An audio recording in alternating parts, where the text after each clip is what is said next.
আসসালামু আলাইকুম, সকলকে স্বাগতম। আমি মহিনুর ইসলাম।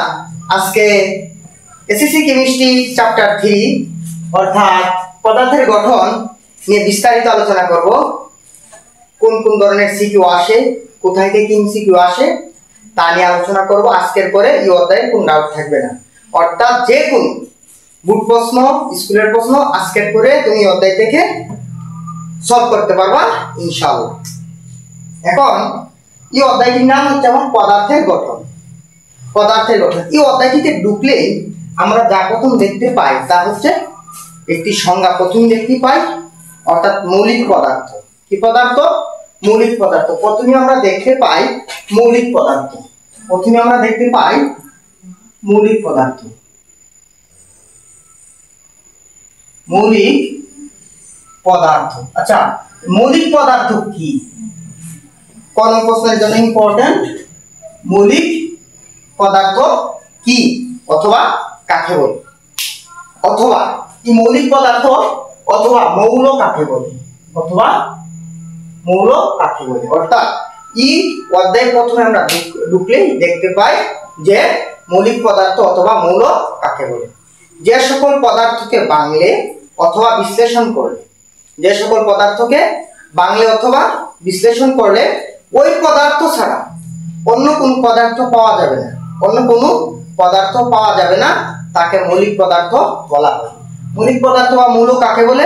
যে সকল পদার্থকে বাংলে ওই পদার্থ ছাড়া অন্য কোনো পদার্থ পাওয়া যাবে না, তাকে মৌলিক পদার্থ অথবা মৌল বলা হয়। অর্থাৎ মৌল বলা হয়। এই পৃথিবীতে এখন পর্যন্ত আবিষ্কৃত এই মৌল হচ্ছে অথবা মৌলিক পদার্থ কতটি? মৌলিক পদার্থ হচ্ছে 118টি। ইনসিকিউর জন্য ইম্পর্টেন্ট। কতটি? 118টি। কতটি? 118টি। তার মাঝে 98টি মৌল অথবা 98টি মৌলিক পদার্থ, 98টি মৌলিক পদার্থ প্রকৃতিতে পাওয়া গেছে। কোথায়? এগুলো হচ্ছে আমার প্রকৃতিতে পাওয়া গেছে। প্রকৃতিতে পাওয়া গেছে। এবং বাকি 20টি মৌলিক পদার্থ অথবা মৌল মানুষ সৃষ্টি করেছে, অর্থাৎ কৃত্রিম ভাবে সৃষ্টি হয়েছে। কিভাবে সৃষ্টি হয়েছে? কৃত্রিম ভাবে সৃষ্টি হয়েছে। তুমি কি জানো তোমার দেহে, আমার দেহে, প্রত্যেকটি মানব দেহ এই ভিন্ন ভিন্ন 26 ধরনের মৌল, ভিন্ন ভিন্ন 26 ধরনের মৌল দ্বারা গঠিত রয়েছে। হ্যাঁ, তারপরে মৌলিক পদার্থের পরে আমার যা জানতে হবে তা হচ্ছে যৌগিক পদার্থ। কি পদার্থ? যৌগিক পদার্থ। মৌলিক মানে তো অন্যরকম, এর ভিতরে তিন থাকবে না, কিন্তু যৌগিকের ভিতরে যৌগিক মানে আমরা বুঝতে পারতেছি যে যৌগিক মানে যুক্ত ভাব। অর্থাৎ যৌগিক পদার্থ কাকে বলে? তোমার প্রশ্নের জন্য ইম্পর্টেন্ট, যৌগিক পদার্থ কাকে বলে? অর্থাৎ যে সকল পদার্থকে বাংলে একাধিক মৌলিক পদার্থ পাওয়া যাবে, যে সকল পদার্থকে বিশ্লেষণ করলে অথবা বাংলে একাধিক মৌলিক পদার্থ পাওয়া যাবে, ওই সকল পদার্থকে আমার বলা হয় কি? ওই সকল পদার্থকে আমার বলা হয় যৌগিক পদার্থ। মৌলিক পদার্থ কি? যে সকল পদার্থকে বাংলে অথবা বিশ্লেষণ করলে ওই পদার্থ ছাড়া অন্য কোনো পদার্থ পাওয়া যাবে না, তাকে বলা হবে আমার মৌলিক পদার্থ। তারপরে যৌগিক পদার্থ কি? যে সকল পদার্থকে বাংলে অথবা বিশ্লেষণ করলে একাধিক মৌলিক পদার্থ পাওয়া যাবে, তাকে বলা হয় আমার যৌগিক পদার্থ। তারপরে আমার যা বুঝতে হবে মৌলিক পদার্থ এবং যৌগিক পদার্থ বোঝার পর আমার যা বুঝতে হবে তা হচ্ছে পরমাণু এবং অণু। কি? পরমাণু এবং অণু। অর্থাৎ আমরা এখন যা বলবো তা হচ্ছে পরমাণু এবং অণু। পরমাণু কি? পরমাণু হচ্ছে মৌলিক পদার্থের অতি ক্ষুদ্রতম কণা। মৌলিক পদার্থের অতি ক্ষুদ্রতম কণা। আর অণু হচ্ছে মৌলিক পদার্থের ক্ষুদ্রতম কণা। পরমাণু হচ্ছে মৌলিক পদার্থের অতি ক্ষুদ্রতম কণা, আর অণু হচ্ছে মৌলিক পদার্থের ক্ষুদ্রতম কণা। এখন তোমার কোন প্রশ্নে তো আসবে পরমাণু অথবা অণু কাকে বলে। কোন তোমার জন্য অনেক বেশি গুরুত্বপূর্ণ। পরমাণু এবং অণুর মাঝে পার্থক্য লেখো। পরমাণু এবং অণুর মাঝে পার্থক্য লেখো। তাহলে তুমি পার্থক্য লিখবা যে পরমাণু হচ্ছে মৌলিক পদার্থের অতি ক্ষুদ্রতম কণা এবং অণু হচ্ছে মৌলিক পদার্থের ক্ষুদ্রতম কণা। পরমাণু হচ্ছে মৌলিক পদার্থের অতি ক্ষুদ্রতম কণা, অণু হচ্ছে মৌলিক পদার্থের ক্ষুদ্রতম কণা। তারপর এই পরমাণু গঠিত হয় ইলেকট্রন, প্রোটন এবং নিউট্রন দ্বারা। ইলেকট্রন, প্রোটন ও নিউট্রন দ্বারা, অর্থাৎ এই পরমাণু গঠিত হয় ইলেকট্রন, প্রোটন ও নিউট্রন দ্বারা, কিন্তু আমার অণু গঠিত হয় একাধিক পরমাণু দ্বারা। অণু গঠিত হয় একাধিক পরমাণু দ্বারা, অর্থাৎ এই অণু হচ্ছে একাধিক পরমাণুর সমন্বয়ে গঠিত। তারপর এই পরমাণু সর্বদা পদার্থের, রাসায়নিক পদার্থের ধর্ম প্রকাশ করে না, প্রকাশ করে না। অর্থাৎ এই পরমাণু হচ্ছে সর্বদা পদার্থের ধর্ম প্রকাশ করে না, কিন্তু অণু হচ্ছে সর্বদা এই পদার্থের ধর্ম কি করে, প্রকাশ করে। এই তিনটি পার্থক্য তুমি দিয়ে দিবা। যদি ঘন প্রশ্নের মাঝে আসে পরমাণু এবং অণুর মাঝে পার্থক্য লেখো, তাহলে তুমি লিখবা পরমাণু হচ্ছে মৌলিক পদার্থের অতি ক্ষুদ্রতম কণা, অণু হচ্ছে ক্ষুদ্রতম কণা। এই পরমাণু ইলেকট্রন, প্রোটন ও নিউট্রন দ্বারা তৈরি, কিন্তু অণু হচ্ছে একাধিক পরমাণু দ্বারা গঠিত। এই পরমাণু সর্বদা পদার্থের ধর্ম প্রকাশ করে না, কিন্তু অণু হচ্ছে সর্বদা পদার্থের ধর্ম প্রকাশ করে। যেমন উদাহরণ, এখন হচ্ছে উদাহরণ যদি দেই, তুমি 118টা মৌলে যে কোনো মৌল লিখতে পারো। যেমন হচ্ছে সোডিয়াম লিখতে পারো, ম্যাগনেসিয়াম লিখতে পারো, ক্যালসিয়াম লিখতে পারো, হাইড্রোজেন লিখতে পারো, যে কোনো মৌল তুমি লিখতে পারো। আর অণুর ক্ষেত্রে তুমি যেমন O2 লিখতে পারো, অক্সিজেন লিখতে পারো, ক্লোরিন, যে কোনো মৌল তুমি লিখতে পারো। অর্থাৎ পরমাণু হচ্ছে আমার সোডিয়াম, ম্যাগনেসিয়াম, ক্যালসিয়াম, হাইড্রোজেন, যে কোনো মৌল। আর অণু হচ্ছে আমার একাধিক পরমাণু পরস্পর যুক্ত হয়ে যা গঠিত করে, সে হচ্ছে অণু। যেমন হচ্ছে অক্সিজেন, ক্লোরিন ইত্যাদি। তো হচ্ছে আমার পরমাণু এবং অণুর মাঝে পার্থক্য। তারপরে অংশ হচ্ছে আমার মৌলের প্রতীক। তারপরে অংশ হচ্ছে মৌলের প্রতীক। হ্যাঁ, মৌলের প্রতীক জিনিস কি, অর্থাৎ প্রতীক কাকে বলে? কোন মৌলের ইংরেজি অথবা ল্যাটিন নামের সংক্ষিপ্ত রূপকে আমার কি বলা হয়? মৌলের প্রতীক বলা হয়। অর্থাৎ মনে করো হাইড্রোজেন, হাইড্রোজেনকে আমরা সম্পূর্ণ নামে না লিখে আমরা শুধু লিখি এইচ। আমরা হিলিয়ামকে সম্পূর্ণ নামে না লিখে আমরা লিখি He। ঠিক আছে, সোডিয়ামকে আমরা সম্পূর্ণ নামে না লিখে আমরা শুধু লিখি Na। এগুলো হচ্ছে আমার মৌলের প্রতীক। অর্থাৎ কোন মৌলের ইংরেজি অথবা ল্যাটিন নামে, কোন মৌলের ইংরেজি অথবা ল্যাটিন নামে সংক্ষিপ্ত রূপকে বলা হয় আমার মৌলের প্রতীক। মৌলের প্রতীক কাকে বলে? কোন মৌলের ইংরেজি অথবা ল্যাটিন নামে সংক্ষিপ্ত রূপকে কি বলা হয়? আমার মৌলের প্রতীক বলা হয়। তোমার পাঠ্যবইয়ের 38 পৃষ্ঠায় যে একটা কার্ড আছে, ল্যাটিন নাম নেওয়া হয়েছে, অর্থাৎ ল্যাটিন ভাষা থেকে কিছু মৌলের নাম নেওয়া হয়েছে। এখান থেকে তুমি সোডিয়াম, পটাশিয়াম, তারপরে হচ্ছে টিনের, antimony, gold, lead, tungsten, iron, mercury, এগুলার নাম কি করতে হবে? তোমার এগুলার নাম তোমার মুখস্থ করতে হবে। যদি মুখস্থ করো তোমার একটা এমসিকিউ এখান থেকে আসবে।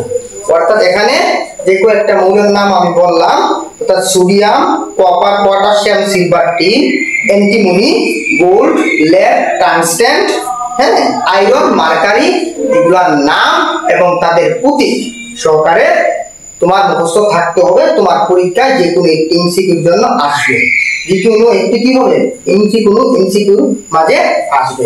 এখন হচ্ছে মৌলিক কণিকা, পদার্থের মৌলিক কণিকা নিয়ে আমরা আলোচনা করব। একটি পদার্থ অর্থাৎ পরমাণুর ভেতরের কণা, অর্থাৎ পরমাণুর ভেতরে যে মৌলিক কণা থাকে, কণা নিয়ে আমরা আলোচনা করব। একটি পরমাণুর ভিতরে কণা থাকে 3টি, অর্থাৎ একটি পরমাণুর ভিতরে কণা থাকে 3টি কণা থাকে। একটা হচ্ছে আমার ইলেকট্রন, আরেকটা হচ্ছে আমার প্রোটন, আরেকটা হচ্ছে আমার নিউট্রন।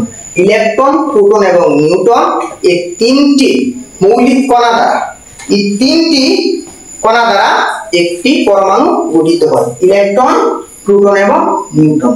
মনে করো এ হচ্ছে আমার একটা পরমাণু, এই যে অংশটি এ হচ্ছে আমার কি? এ হচ্ছে আমার নিউক্লিয়াস। এটা হচ্ছে আমার কি? এ হচ্ছে আমার নিউক্লিয়াস। এটা হচ্ছে আমার কি? নিউক্লিয়াস। এ হচ্ছে আমার নিউক্লিয়াস। এ হচ্ছে কি? এ হচ্ছে আমার নিউক্লিয়াস। তারপরে তুমি দেখবা এই নিউক্লিয়াসের ভিতরে আমার প্রোটন এবং নিউট্রন থাকে। এই নিউক্লিয়াসের ভিতরে কি থাকে? এই নিউক্লিয়াসের ভিতরে আমার প্রোটন এবং নিউট্রন থাকে, নিউক্লিয়াসের ভিতরে প্রোটন এবং নিউট্রন থাকে।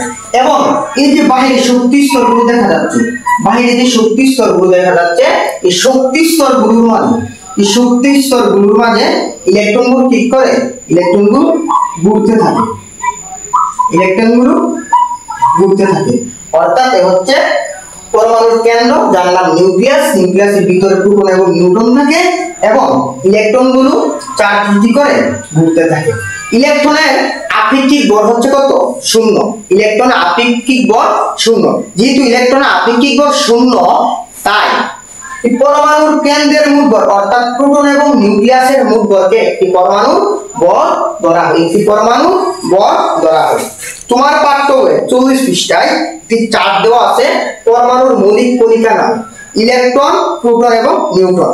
অর্থাৎ ইলেকট্রনের প্রকৃত চার্জ দেওয়া আছে -1.60 × 10⁻⁻19 কুলম্ব এবং প্রোটনের চার্জ দেওয়া আছে +1.60 × 10⁻⁻19 কুলম্ব এবং ইলেকট্রনের ভর দেওয়া আছে 9.110। এটা অনেক বেশি গুরুত্বপূর্ণ। একটা ইলেকট্রনের ভর, একটা ইলেকট্রনের ভর কত?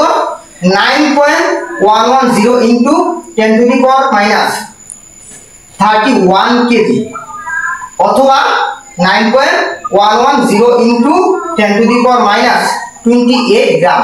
এ হচ্ছে তোমার এমসিকিউ এবং সিকিউ উভয়ের জন্য গুরুত্বপূর্ণ। একটি ইলেকট্রনের ভর হচ্ছে গ্রাম এককে কত এবং কেজি এককে কত, অর্থাৎ এসআই এককে কত আর সিজিএস এককে কত, এটা কি করতে হবে, আমার জানতে হবে।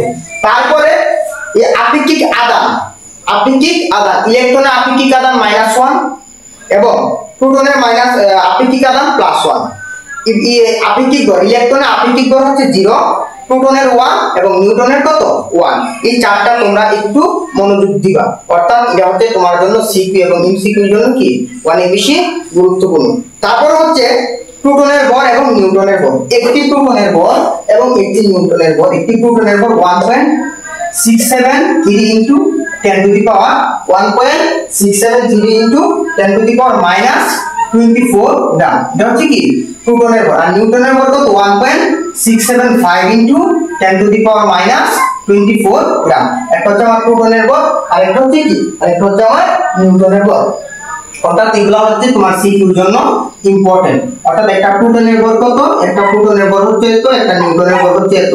একটা প্রোটনের ভর 1.673 × 10⁻24 গ্রাম এবং একটা নিউট্রনের ভর হচ্ছে 1.675 × 10⁻24 গ্রাম। এগুলো হচ্ছে এই চারটা, চার থেকে আসছে। অর্থাৎ এগুলো হচ্ছে অনেক বেশি তোমার সিকিউ এবং এমসিকিউর জন্য অনেক বেশি কি, অনেক বেশি গুরুত্বপূর্ণ। হ্যাঁ, তারপরে আমরা করব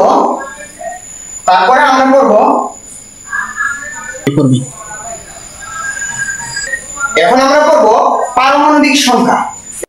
পারমাণবিক সংখ্যা কাকে বলে? অর্থাৎ কোন মৌলের প্রোটন সংখ্যাকে ওই মৌলের পারমাণবিক সংখ্যা বলা হয় না, তোমার কলমের জন্য।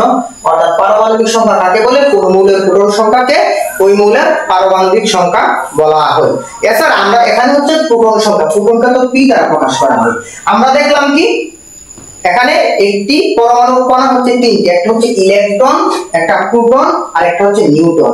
ইলেকট্রনের আপেক্ষিক ভর যেহেতু শূন্য, তাই পরমাণুর মোট ভর হচ্ছে কি প্রোটন এবং নিউট্রনের ভর। যদি আসে আরেকটি যদি প্রশ্ন আছে, ভর সংখ্যা কাকে বলে?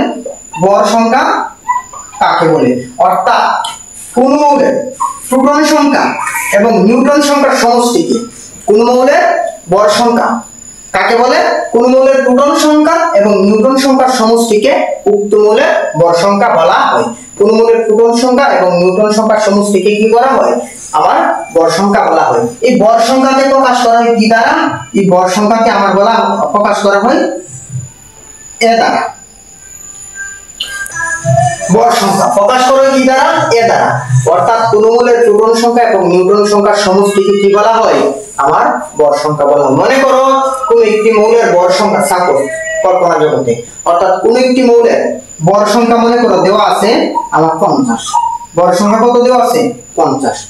তখন আমার প্রোটন সংখ্যা মনে করো দেওয়া আছে 21। প্রোটন সংখ্যা কত দেওয়া আছে? 21 দেওয়া আছে। যদি তোমাকে বলে নিউট্রন সংখ্যা কত, তাহলে কি করবা, এই মূল ভর সংখ্যা থেকে তুমি প্রোটন সংখ্যা বিয়োগ করে দিবা, এই মানটা পাবো এই হচ্ছে আমার নিউটন সংখ্যা। কি সংখ্যা? নিউটন সংখ্যা। অর্থাৎ ভর সংখ্যা থেকে প্রোটন সংখ্যা বিয়োগ করে দিলে পাবো আমি নিউটন সংখ্যা, আর ভর সংখ্যা থেকে নিউটন সংখ্যা বাদ দিলে আমি পাবো প্রোটন সংখ্যা। এবং প্রোটন সংখ্যা এবং নিউটন সংখ্যার সমষ্টিকে আমার বলা হবে কি সংখ্যা? আমার ভর সংখ্যা। আমার কি সংখ্যা? ভর সংখ্যা। তাই আমরা এখন আমরা পড়ব পরমাণুর মডেল। 3.6 এর পরমাণু মডেল। পরমাণু মডেলে আমরা দেখব দুইজন বিজ্ঞানী মডেল এখানে উপস্থাপিত হয়েছে। একটি হচ্ছে রাদারফোর্ড পরমাণু মডেল, আরেকটি হচ্ছে বুর পরমাণু মডেল। একটি হচ্ছে রাদারফোর্ড পরমাণু মডেল, আরেকটি হচ্ছে বুর পরমাণু মডেল। রাদারফোর্ড পরমাণু মডেল 1911 সালে দিয়েছে, আর নিলস যে বুর পরমাণু মডেল আছে হচ্ছে 1913 সালে দিয়েছে। এই রাদারফোর্ড পরমাণু মডেল এরকম চিত্র যদি কোথাও দেখো তাহলে তুমি মনে করবে এটা হচ্ছে রাদারফোর্ডের পরমাণু মডেল। কার? রাদারফোর্ডের পরমাণু মডেল। এবং তুমি যদি কোন চিত্রে এরকম দেখো, এরকম শক্তি স্তর দেওয়া আছে, এবং শক্তি শোষিত হইতেছে অথবা শক্তি বিকিরিত হইতেছে, তখন তুমি মনে করবে এটা হচ্ছে বুর পরমাণু মডেল। এটা কি পরমাণু মডেল? বুর পরমাণু মডেল। অথবা যদি এরকম দেখো তাহলে তুমি মনে করবা কি হচ্ছে আমার রাদারফোর্ড পরমাণু মডেল। কি পরমাণু মডেল? রাদারফোর্ড পরমাণু মডেল। রাদারফোর্ড, এটা হচ্ছে কার? রাদারফোর্ড। অর্থাৎ এই চিহ্নগুলো থাকলে আমরা বুঝবো যে রাদারফোর্ডের পরমাণু মডেল, আর এটা হচ্ছে আমার বুর পরমাণু মডেল। রাদারফোর্ড পরমাণু মডেল অথবা বুর পরমাণু মডেল। এটা কত সালে প্রকাশ করছে? প্রদান করছিল 1911 সালে। আর এটা কখন প্রকাশ করছে? এটা হচ্ছে আমার 1913 সালে। কে প্রকাশ করছে? নিলস বুর। এটা হচ্ছে বিজ্ঞানী নিলস বুর প্রকাশ করছে। আর কে প্রদান করছে? হচ্ছে বিজ্ঞানী রাদারফোর্ড। 1911 সালে রাদারফোর্ডের পরমাণু মডেল প্রকাশ করছে, আর হচ্ছে বিজ্ঞানী বইটা কি করছে? প্রকাশ করছে। এখন তোমার প্রশ্নের মাঝে আসবে, তোমার পরীক্ষার মাঝে যা আসবে তা হচ্ছে সবচেয়ে বেশি গুরুত্বপূর্ণ, সবচেয়ে বেশি বার তোমার বুট পরীক্ষায় আসছে রাদারফোর্ড এবং বুর পরমাণু মডেলের মাঝে। প্রশ্নটা দেখি,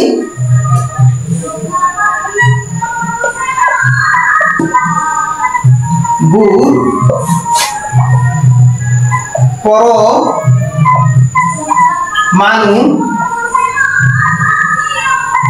মডেলের মাঝে কোনটি অধিক গ্রহণযোগ্য?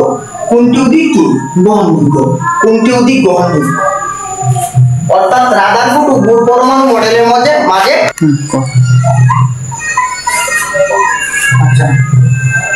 বুর পরমাণু মডেলের মধ্যে কোনটি অধিক গ্রহণযোগ্য তা আসতে পারে। তোমার কাছে জিজ্ঞাসা করে প্রমাণ চাইবে, অথবা আসবে রাদারফোর্ড ও বুর পরমাণু মডেলের মাঝে তুলনা করো। রাদারফোর্ড অথবা বুর পরমাণু মডেলের মাঝে কিটা করো? তুলনা করো। অথবা আসবে রাদারফোর্ডের যে সাফল্য আছে তা আলোচনা করো এবং সীমাবদ্ধতা আলোচনা করো। ঠিক আছে? অর্থাৎ কি কি আসবে? রাদারফোর্ড ও বুর পরমাণু মডেলের মধ্যে কোনটি অধিক গ্রহণযোগ্য তাদের মাঝে তুলনা করো। এই তুলনার ক্ষেত্রে অথবা কোনটি গ্রহণযোগ্য তার জন্য আমাদের কিছু কি লাগবে? যুক্তি লাগবে। এগুলা তোমরা কি করবা? এগুলা তোমরা মডেল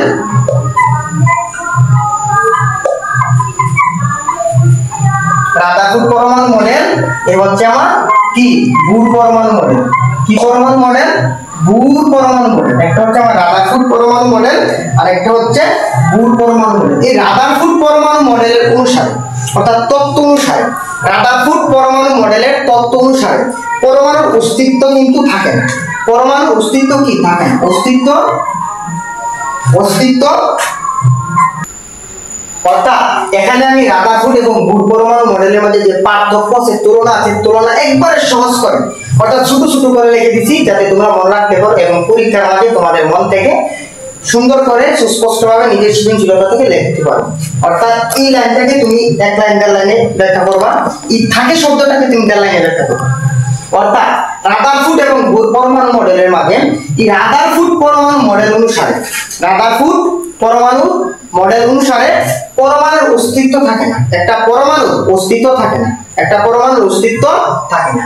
কিন্তু বুর পরমাণু মডেল অনুসারে অস্তিত্ব কিটা থেকে যায়। তারপরে তুমি দেখো রাদারফোর্ড পরমাণু কিন্তু কোনো বর্ণালী সম্পর্কে ধারণা দিতে পারে না, কোনো বর্ণালী রেখা অথবা বর্ণালী সম্পর্কে কি করতে পারেন নাই, রাদারফোর্ড বর্ণালী রেখা সম্পর্কে ধারণা দিতে পারেন নাই। বুর কিন্তু তা পেরেছেন, অর্থাৎ বর্ণালী ব্যাখ্যা দিতে বুর পেরেছেন, রাদারফোর্ড পারেন নাই। বুর পেরেছেন, রাদারফোর্ড পারেন নাই। তারপরে হচ্ছে এই রাদারফোর্ড কিন্তু কক্ষপথের ব্যাসার্ধ সম্পর্কে কি করতে পারেন নাই, কোনো ধারণা দিতে পারেন নাই। রাদারফোর্ড কক্ষপথের ব্যাসার্ধ সম্পর্কে কোনো ধারণা দিতে পারেন নাই, কিন্তু বুর কক্ষপথের ব্যাসার্ধ সম্পর্কে কি করতে পেরেছেন, কক্ষপথের ব্যাসার্ধ সম্পর্কে সুস্পষ্ট ধারণা দিতে পেরেছেন। তারপরে রাদারফোর্ড শোষিত বিকিরিত শক্তি, একটি কক্ষপথ থেকে একটি ইলেকট্রন অপর কক্ষপথে গেলে কি হয়, শক্তি শোষণ করে কিনা বিকিরণ করে, এ সম্পর্কে বিজ্ঞানী রাদারফোর্ড কোনো ধারণাই দিতে পারেন নাই। কিন্তু বিজ্ঞানী নিলস বোর 1913 সালে তিনি ব্যাখ্যা দিয়েছেন, অর্থাৎ একটি শক্তি স্তর থেকে অন্য শক্তি স্তরে গেলে শক্তি শোষণ এবং বিকিরিত হয়। তারপরে এই রাদারফোর্ড অবশেষে ইলেকট্রনের যে কৌণিক ভরবেগ আছে, ইলেকট্রনের যে একটা কৌণিক ভরবেগ আছে, এই কৌণিক ভরবেগ সম্পর্কে কোনো ধারণা দিতে পারেন নাই। অর্থাৎ এমবিআর লিখছি আমরা, তোমরা দেখবা ইলেকট্রনের কৌণিক ভরবেগ সম্পর্কে ধারণা দিতে পারেন নাই। আর বিজ্ঞানী বোর ইলেকট্রনের কৌণিক ভরবেগ সম্পর্কে ধারণা দিতে পেরেছেন। এই হচ্ছে রাদারফোর্ড এবং বোর পরমাণু মডেলের মাঝে তুলনা। তোমার প্রশ্নের মাঝে আসবে রাদারফোর্ড ও বোর পরমাণু মডেলের মধ্যে কোনটি অধিক গ্রহণযোগ্য। তখন তুমি বলবা রাদারফোর্ড ও বোর পরমাণু মডেলের মধ্যে কোনটি অধিক গ্রহণযোগ্য, নিচে যুক্তি সহ আলোচনা করা হবে। তারপর লিখবা রাদারফোর্ড, তারপরে এভাবে ছকাকার লিখবা বোর। রাদারফোর্ড লিখে তুমি রাদারফোর্ডের বৈশিষ্ট্য লিখবা। রাদারফোর্ড কি, রাদারফোর্ডের তত্ত্ব অনুসারে পরমাণু অস্তিত্ব টিকে না, কিন্তু বোর পরমাণু মডেল অনুসারে একটি পরমাণু অস্তিত্ব টিকে। এ হচ্ছে এক। দুই কি দিবা, রাদারফোর্ড কোনো পরমাণুর বর্ণালী সম্পর্কে ব্যাখ্যা করতে পারেন নাই, কোনো পরমাণুর বর্ণালী সম্পর্কে ব্যাখ্যা করতে পারেন নাই, কিন্তু বিজ্ঞানী বোর পরমাণুর বর্ণালী সম্পর্কে ব্যাখ্যা করতে পেরেছেন। আবার এই রাদারফোর্ড কি করেছেন, কক্ষপথ সম্পর্কে কোনো ধারণা দিতে পারেন নাই, কক্ষপথ সম্পর্কে কি করতে পারেন নাই, কোনো ধারণা দিতে পারেন নাই, কিন্তু বিজ্ঞানী বোর কক্ষপথ সম্পর্কে ধারণা দিতে পেরেছেন। আবার এই রাদারফোর্ড কি শোষিত বিকিরিত শক্তি সম্পর্কে কোনো ধারণা দিতে পারেন নাই, কিন্তু বিজ্ঞানী বোর শোষিত এবং বিকিরিত শক্তি সম্পর্কে ধারণা দিতে পেরেছেন।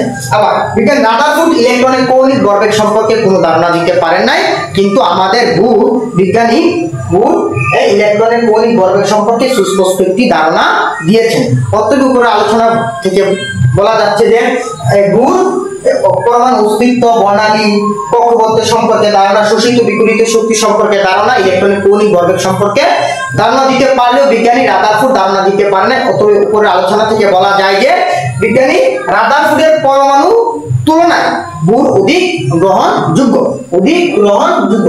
যদি তুলনা আসে তারপর সুন্দর করে তুলনা দিয়ে হচ্ছে আমার বিজ্ঞানী রাদারফোর্ড এবং বোর পরমাণু মডেলের মাঝে কি তা তুলনা, বিজ্ঞানী রাদারফোর্ড এবং বোর পরমাণু মডেলের মাঝে তুলনা।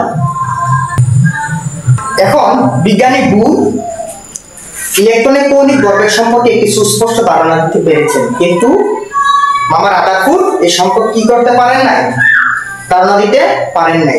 এই বিজ্ঞানী বোরের থেকে, অর্থাৎ ইলেকট্রনের যে কৌণিক ভরবেগ আছে, ইলেকট্রনের কৌণিক ভরবেগ,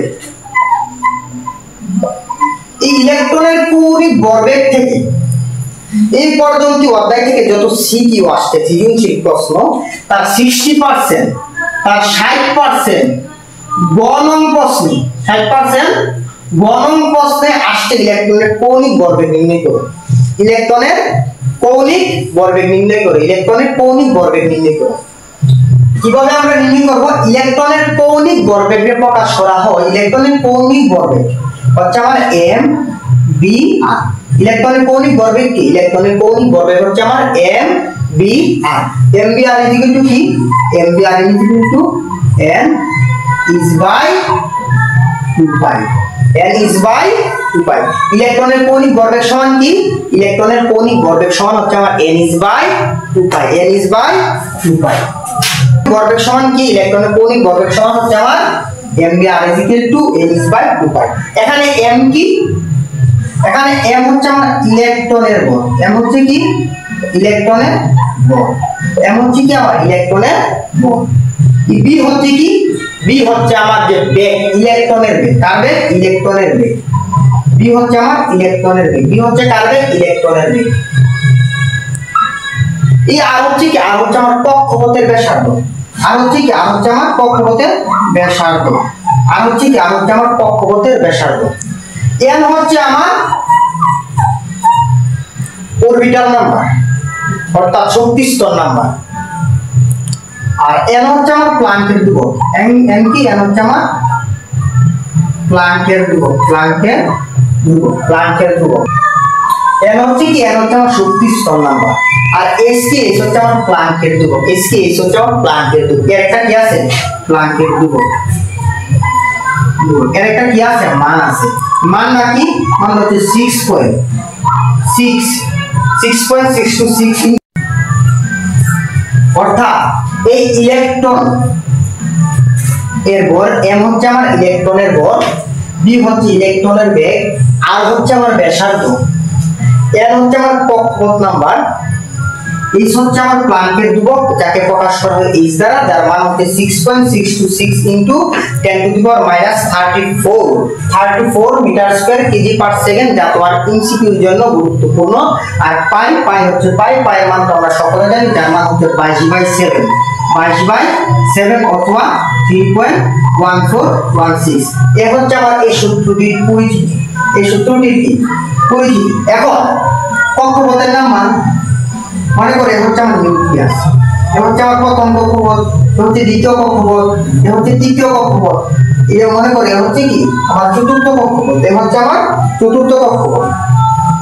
যদি বলে প্রথম কক্ষপথে ইলেকট্রনের কৌণিক ভরবেগ নির্ণয় করো, তাহলে এই যে সূত্র n আছে, n এর জায়গা আমার 1 হবে, n এর জায়গা 1 হবে, তাই এটা প্রথম শক্তি স্তর।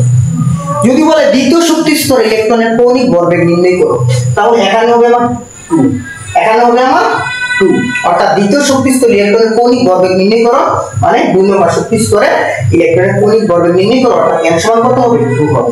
যদি বলে তৃতীয় শক্তি স্তরে, তাহলে n এর মান 3 হবে। যদি বলে চতুর্থ শক্তি স্তরে, n এর মান 4 হবে। হচ্ছে কিসের মানে, হচ্ছে আমার প্রথম শক্তি স্তরে n এর মান 1, দ্বিতীয় শক্তি স্তরে n এর মান 2, তৃতীয় শক্তি স্তরে n এর মান 3, চতুর্থ শক্তি স্তরে n এর মান 4। এই প্রথম শক্তি স্তরে, এই প্রথম শক্তি স্তরকে দ্বিতীয় শক্তি স্তরকে L, তৃতীয় শক্তি স্তরকে M এবং চতুর্থ শক্তি স্তরকে N দ্বারা কি করা হয়, প্রকাশ করা হয়। এখন তোমাকে কেউ যদি বলে L শক্তি স্তরে ইলেকট্রনের কৌণিক ভরবেগ নির্ণয় করো, তাহলে L মানে কত, 2, n সমান কত হবে তখন 2 হবে, অর্থাৎ এখানে n সমান কত হবে তখন 2 হবে। তোমাকে কেউ যদি বলে n শেল শক্তি স্তর, n শেল ইলেকট্রনের কৌণিক ভরবেগ নির্ণয় করো, তাহলে কি হবে, n মানে কত 4, তাহলে এখানে কি হবে 4 হবে।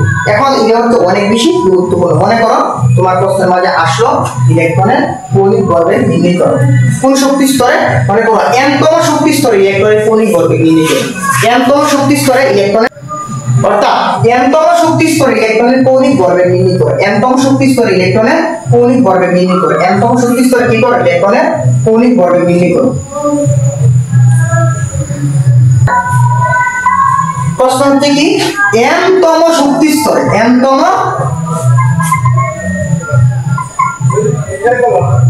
শক্তি স্তরে ইলেকট্রনের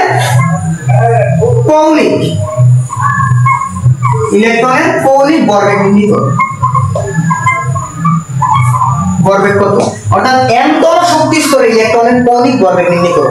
এখানে n এর জায়গায় 1 দিতে পারো, 2 দিতে পারো, 3 দিতে পারো, 4, তোমার প্রশ্নে যা থাকো তা লেখা। অর্থাৎ n তম শক্তি স্তরে ইলেকট্রনের কৌণিক ভরবেগ নির্ণয় করো। তখন তুমি কিভাবে বলবা, এখানে দেখো আমরা জানি কি, আমরা না জেনে লিখি আ জান, অর্থাৎ তোমরা আমরা জানি সহজের জন্য জায়গা না তাই লিখছি আমরা জানি কি ইলেকট্রনের কৌণিক ভরবেগ, লিখবা ইলেকট্রনের কৌণিক ভরবেগ mv r is equal to কি n is by 2 pi, n is by 2 pi।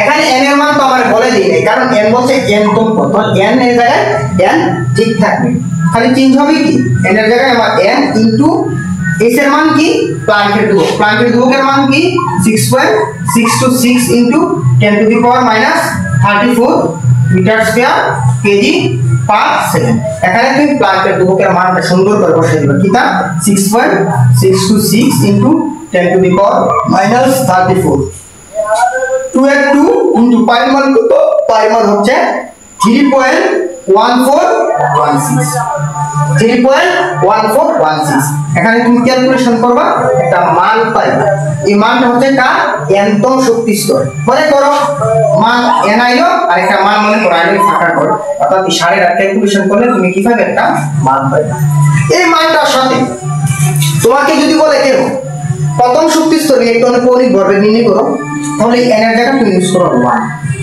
তোমাকে বলে যদি কেউ দ্বিতীয় শক্তি স্তরে ইলেকট্রনের কৌণিক ভরবেগ নির্ণয় করো তাহলে তুমি ইউজ করবা 2 অনেক সোজা যদি বলে তোমাকে তৃতীয় শক্তি স্তরে ইলেকট্রনের কৌণিক ভরবেগ নির্ণয় করো তাহলে তুমি ইউজ করবা কি 3 অর্থাৎ একটা অঙ্ক দিয়ে তোমার বইয়ে দেখবা যে কমপক্ষে 20টা সিকিউর গণন শেষ হয়ে গেছে যে তুমি উত্তর রাখবা 20টা সিকিউ গণন তোমার শেষ হয়ে গেছে কারণ বলবে 20টা সিকিউ বা তার চেয়ে বেশি হ্যাঁ আসে কি ইলেকট্রনের কৌণিক ভরবেগ নির্ণয় করো প্রথম শক্তি স্তর দ্বিতীয় শক্তি স্তর অথবা তৃতীয় অথবা চতুর্থ শক্তি স্তর আমার তো একটা মান আসছে তার সাথে প্রথম হলে 1 গুণ দ্বিতীয় হলে 2 গুণ তৃতীয় হলে 3 গুণ চতুর্থ হলে 4 গুণ এভাবে n কি করে দিবা গুণ করে দিবা তাহলে তোমার অনেকগুলা সিকিউ কিন্তু একটা সিকিউর মাধ্যমে শেষ হয়ে গেছে পরীক্ষার আগে তুমি খালি একটু দেখে নিবা হয়ে গেল 20টা সিকিউ 20টা প্রশ্ন শেষ কি সহজ ঠিক আছে হচ্ছে ইলেকট্রনের কৌণিক ভরবেগ নির্ণয় করো এখন তোমাকে কি যদি বলে ইলেকট্রনের ভরবেগ নির্ণয় করো তখন ইলেকট্রনের ভরবেগ যখন দেওয়া থাকবে তখন কিন্তু r এর মানটা দেওয়া থাকবে ইলেকট্রন যে ব্যাসার্ধ কক্ষপথে ব্যাসার্ধের মান দেওয়া থাকবে মনে করো ব্যাসার্ধের মান একটা দেওয়া আছে ব্যাসার্ধের মান হচ্ছে কলা ব্যাসার্ধের মান কি একটা মান আসতে পারে 3 4 5 3.1416 যে কোনো একটা মান ব্যাসার্ধে থাকতে পারে আমি ধরে নিলাম ব্যাসার্ধের মান দেওয়া আছে কলা তখন ইলেকট্রনের নির্ণয় করো তখন nতম শক্তি স্তর ইলেকট্রনের কৌণিক ভরবেগ না তোমাকে শুধু বলবে ভরবেগ নির্ণয় করো কৌণিক থাকবে কি শুধু ইলেকট্রনের ভরবেগ নির্ণয় করো তখন কি করবা তুমি আমরা জানি n mb r = n is by 2 পাই তাই না এ হচ্ছে কি এ হচ্ছে আমরা জানি m b r = কি n is by 2 পাই দেখো এখানে কি কোন জায়গায় কৌণিক শব্দ ইউজ আছে না তো শুধু কি কইছে ভর এবং বেগ তাহলে শুধু তুমি ভরবেগ নির্ণয় করবা ভর কি তা m বেগ কি তা b m b মান মাত্রা তাহলে m b সমান কি n is 2 পাই এই আদিপাশে কি আছে গুণ আসে ওই পাশে যাই কি হবে ভাগ হবে অর্থাৎ n is ভাগ 2 পাই এখানে r এর মান দেওয়া থাকবে তুমি কি করবা যে মানটা পাইবা এই অর্থাৎ এখানে তোমার এক্সট্রা করে কি হয়ে যাবে r গুণ হয়ে যাবে r এর মান তো আমি জানি না ধরে নিলাম কলা তো এখানে কি হবে আর এটা কলা হবে অর্থাৎ r এর মান দেওয়া থাকবে কিন্তু আর একটা r এর মান দেওয়া থাকে অর্থাৎ এই জায়গাটা ফিক্সড থাকে অর্থাৎ যদি বলে ইলেকট্রনের ভরবেগ তাহলে হচ্ছে আমার কি mb সমান n is by 2 pi r r এর মান চেঞ্জ হবে আর n এর মান চেঞ্জ হবে আর যদি বলে ইলেকট্রনের কৌণিক ভরবেগ নির্ণয় করো তাহলে হবে m b r = n is by 2 pi এখন n এর মান শুধু কি হবে চেঞ্জ হবে এ হচ্ছে অনেক অনেক অনেক বেশি গুরুত্বপূর্ণ তোমার পরীক্ষা স্কুল পরীক্ষা যে কোনো পরীক্ষার জন্য ইলেকট্রনের কৌণিক ভরবেগ নির্ণয় করো অথবা ইলেকট্রনের ভরবেগ নির্ণয় করো ইলেকট্রনের ভরবেগ নির্ণয় করো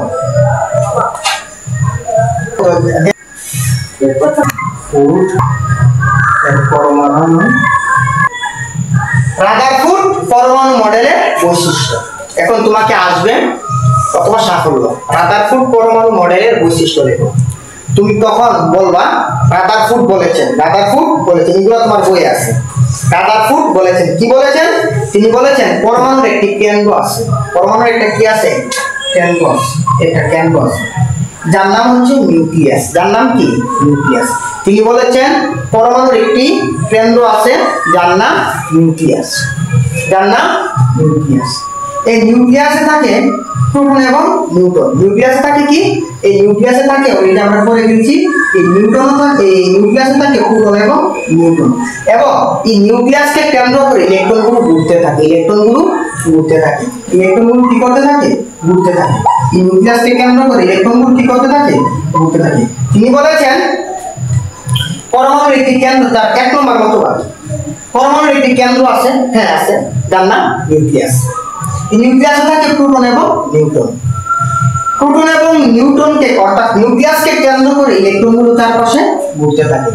যেহেতু আপেক্ষিকভাবে একটা ইলেকট্রনের ভর শূন্য ধরা হয়, আপেক্ষিকভাবে একটি ইলেকট্রনের ভর যেহেতু শূন্য ধরা হয়, তাই পরমাণুর মোট ভর প্রোটন এবং নিউট্রনের ভর, পরমাণুর মোট ভর প্রোটন এবং নিউট্রনের ভরকে ধরা হয়। তারপর তিনি বলছেন পরমাণুর ভিতরে এবং বাহিরে বেশিরভাগ জায়গায় কিটা ফাঁকা। পরমাণুর ভিতরে এবং বাহিরে বেশিরভাগ জায়গায় ফাঁকা, বেশিরভাগ জায়গায়। 2 নম্বর মতবাদ এই হচ্ছে ইলেকট্রনকে কেন্দ্র করে, অর্থাৎ ইলেকট্রনগুলো নিউক্লিয়াসকে কেন্দ্র করে কি করতে থাকে, উড়তে থাকে ইলেকট্রনগুলো। তারপরে তিনি বলেছেন একটি গ্রহ অর্থাৎ পৃথিবীর যতগুলো গ্রহ আছে ওই গ্রহগুলো নক্ষত্র অর্থাৎ সূর্যকে কেন্দ্র করে যেভাবে ঘুরতে থাকে, সূর্যকে কেন্দ্র করে যেভাবে ঘুরতে থাকে ঠিক তদ্রূপভাবে এখানে যদি তিনি বলেন একটি সূর্য সান, এগুলো হচ্ছে আমার পৃথিবী আর কি যে গ্রহগুলো, অর্থাৎ একটি সূর্যকে কেন্দ্র করে গ্রহগুলো যেভাবে ঘুরতে থাকে ঠিক তদ্রূপভাবে নিউক্লিয়াসকে কেন্দ্র করে ইলেকট্রনগুলো কি করতে থাকে, ঘুরতে থাকে। বিদ্যুতের দিক থেকে ইলেকট্রন হচ্ছে কি নিরপেক্ষ। অর্থাৎ এই বৈশিষ্ট্যগুলো কি কি? বৈশিষ্ট্যগুলো হচ্ছে প্রথম তিনি বলেছেন পরমাণুর একটা কি আছে, কেন্দ্র আছে যার নাম নিউক্লিয়াস। নিউক্লিয়াসে থাকে প্রোটন এবং নিউট্রন এবং বাইরে ইলেকট্রনগুলো ঘুরতে থাকে। যেহেতু ইলেকট্রনের ভর আপেক্ষিকভাবে শূন্য, তাই পরমাণুর মোট ভর প্রোটন এবং নিউট্রনের সমষ্টিকেই ধরা হয়। তারপরে তিনি বলেছেন পরমাণুর ভিতরে এবং বাইরে বেশিরভাগ জায়গায় কি তা ফাঁকা, বেশিরভাগ জায়গায় ফাঁকা। তারপর তিনি কি করেছেন, তিনি এই ইলেকট্রনগুলোকে গ্রহের সাথে তুলনা করেছেন এবং নিউক্লিয়াসকে তিনি সূর্যের সাথে তুলনা করেছেন। এ হচ্ছে আমার রাদারফোর্ড পরমাণু মডেলের বৈশিষ্ট্য। তারপরে রাদারফোর্ড পরমাণু মডেলের কিছু কি আছে, সীমাবদ্ধতা আছে। এই সীমাবদ্ধতাগুলো বুর মডেল এবং রাদারফোর্ড পরমাণু মডেলের তুলনা করতে গিয়ে রাদারফোর্ডের যে বৈশিষ্ট্যগুলো আমরা ছোট করছি, অর্থাৎ রাদারফোর্ড যেগুলো পারেন না এগুলো হচ্ছে তার সীমাবদ্ধতা। যেমন বর্ণালী সম্পর্কে তিনি ব্যাখ্যা করতে পারেন নাই, কক্ষপথের ব্যাসার্ধ সম্পর্কে তিনি কোনো ব্যাখ্যা করতে পারেন নাই, ইলেকট্রনের কৌণিক ভরবেগ সম্পর্কে তিনি কোনো ধারণা দিতে পারেন নাই। এগুলো হচ্ছে রাদারফোর্ড পরমাণু মডেলের সীমাবদ্ধতা। শুধু আসে রাদারফোর্ড পরমাণু মডেলের বৈশিষ্ট্য লেখুন এবং সীমাবদ্ধতা লেখুন, তাহলে কতগুলো যে বৈশিষ্ট্য বললাম, একটা কেন্দ্র আছে নিউক্লিয়াস যার মাঝে প্রোটন এবং নিউট্রন থাকে।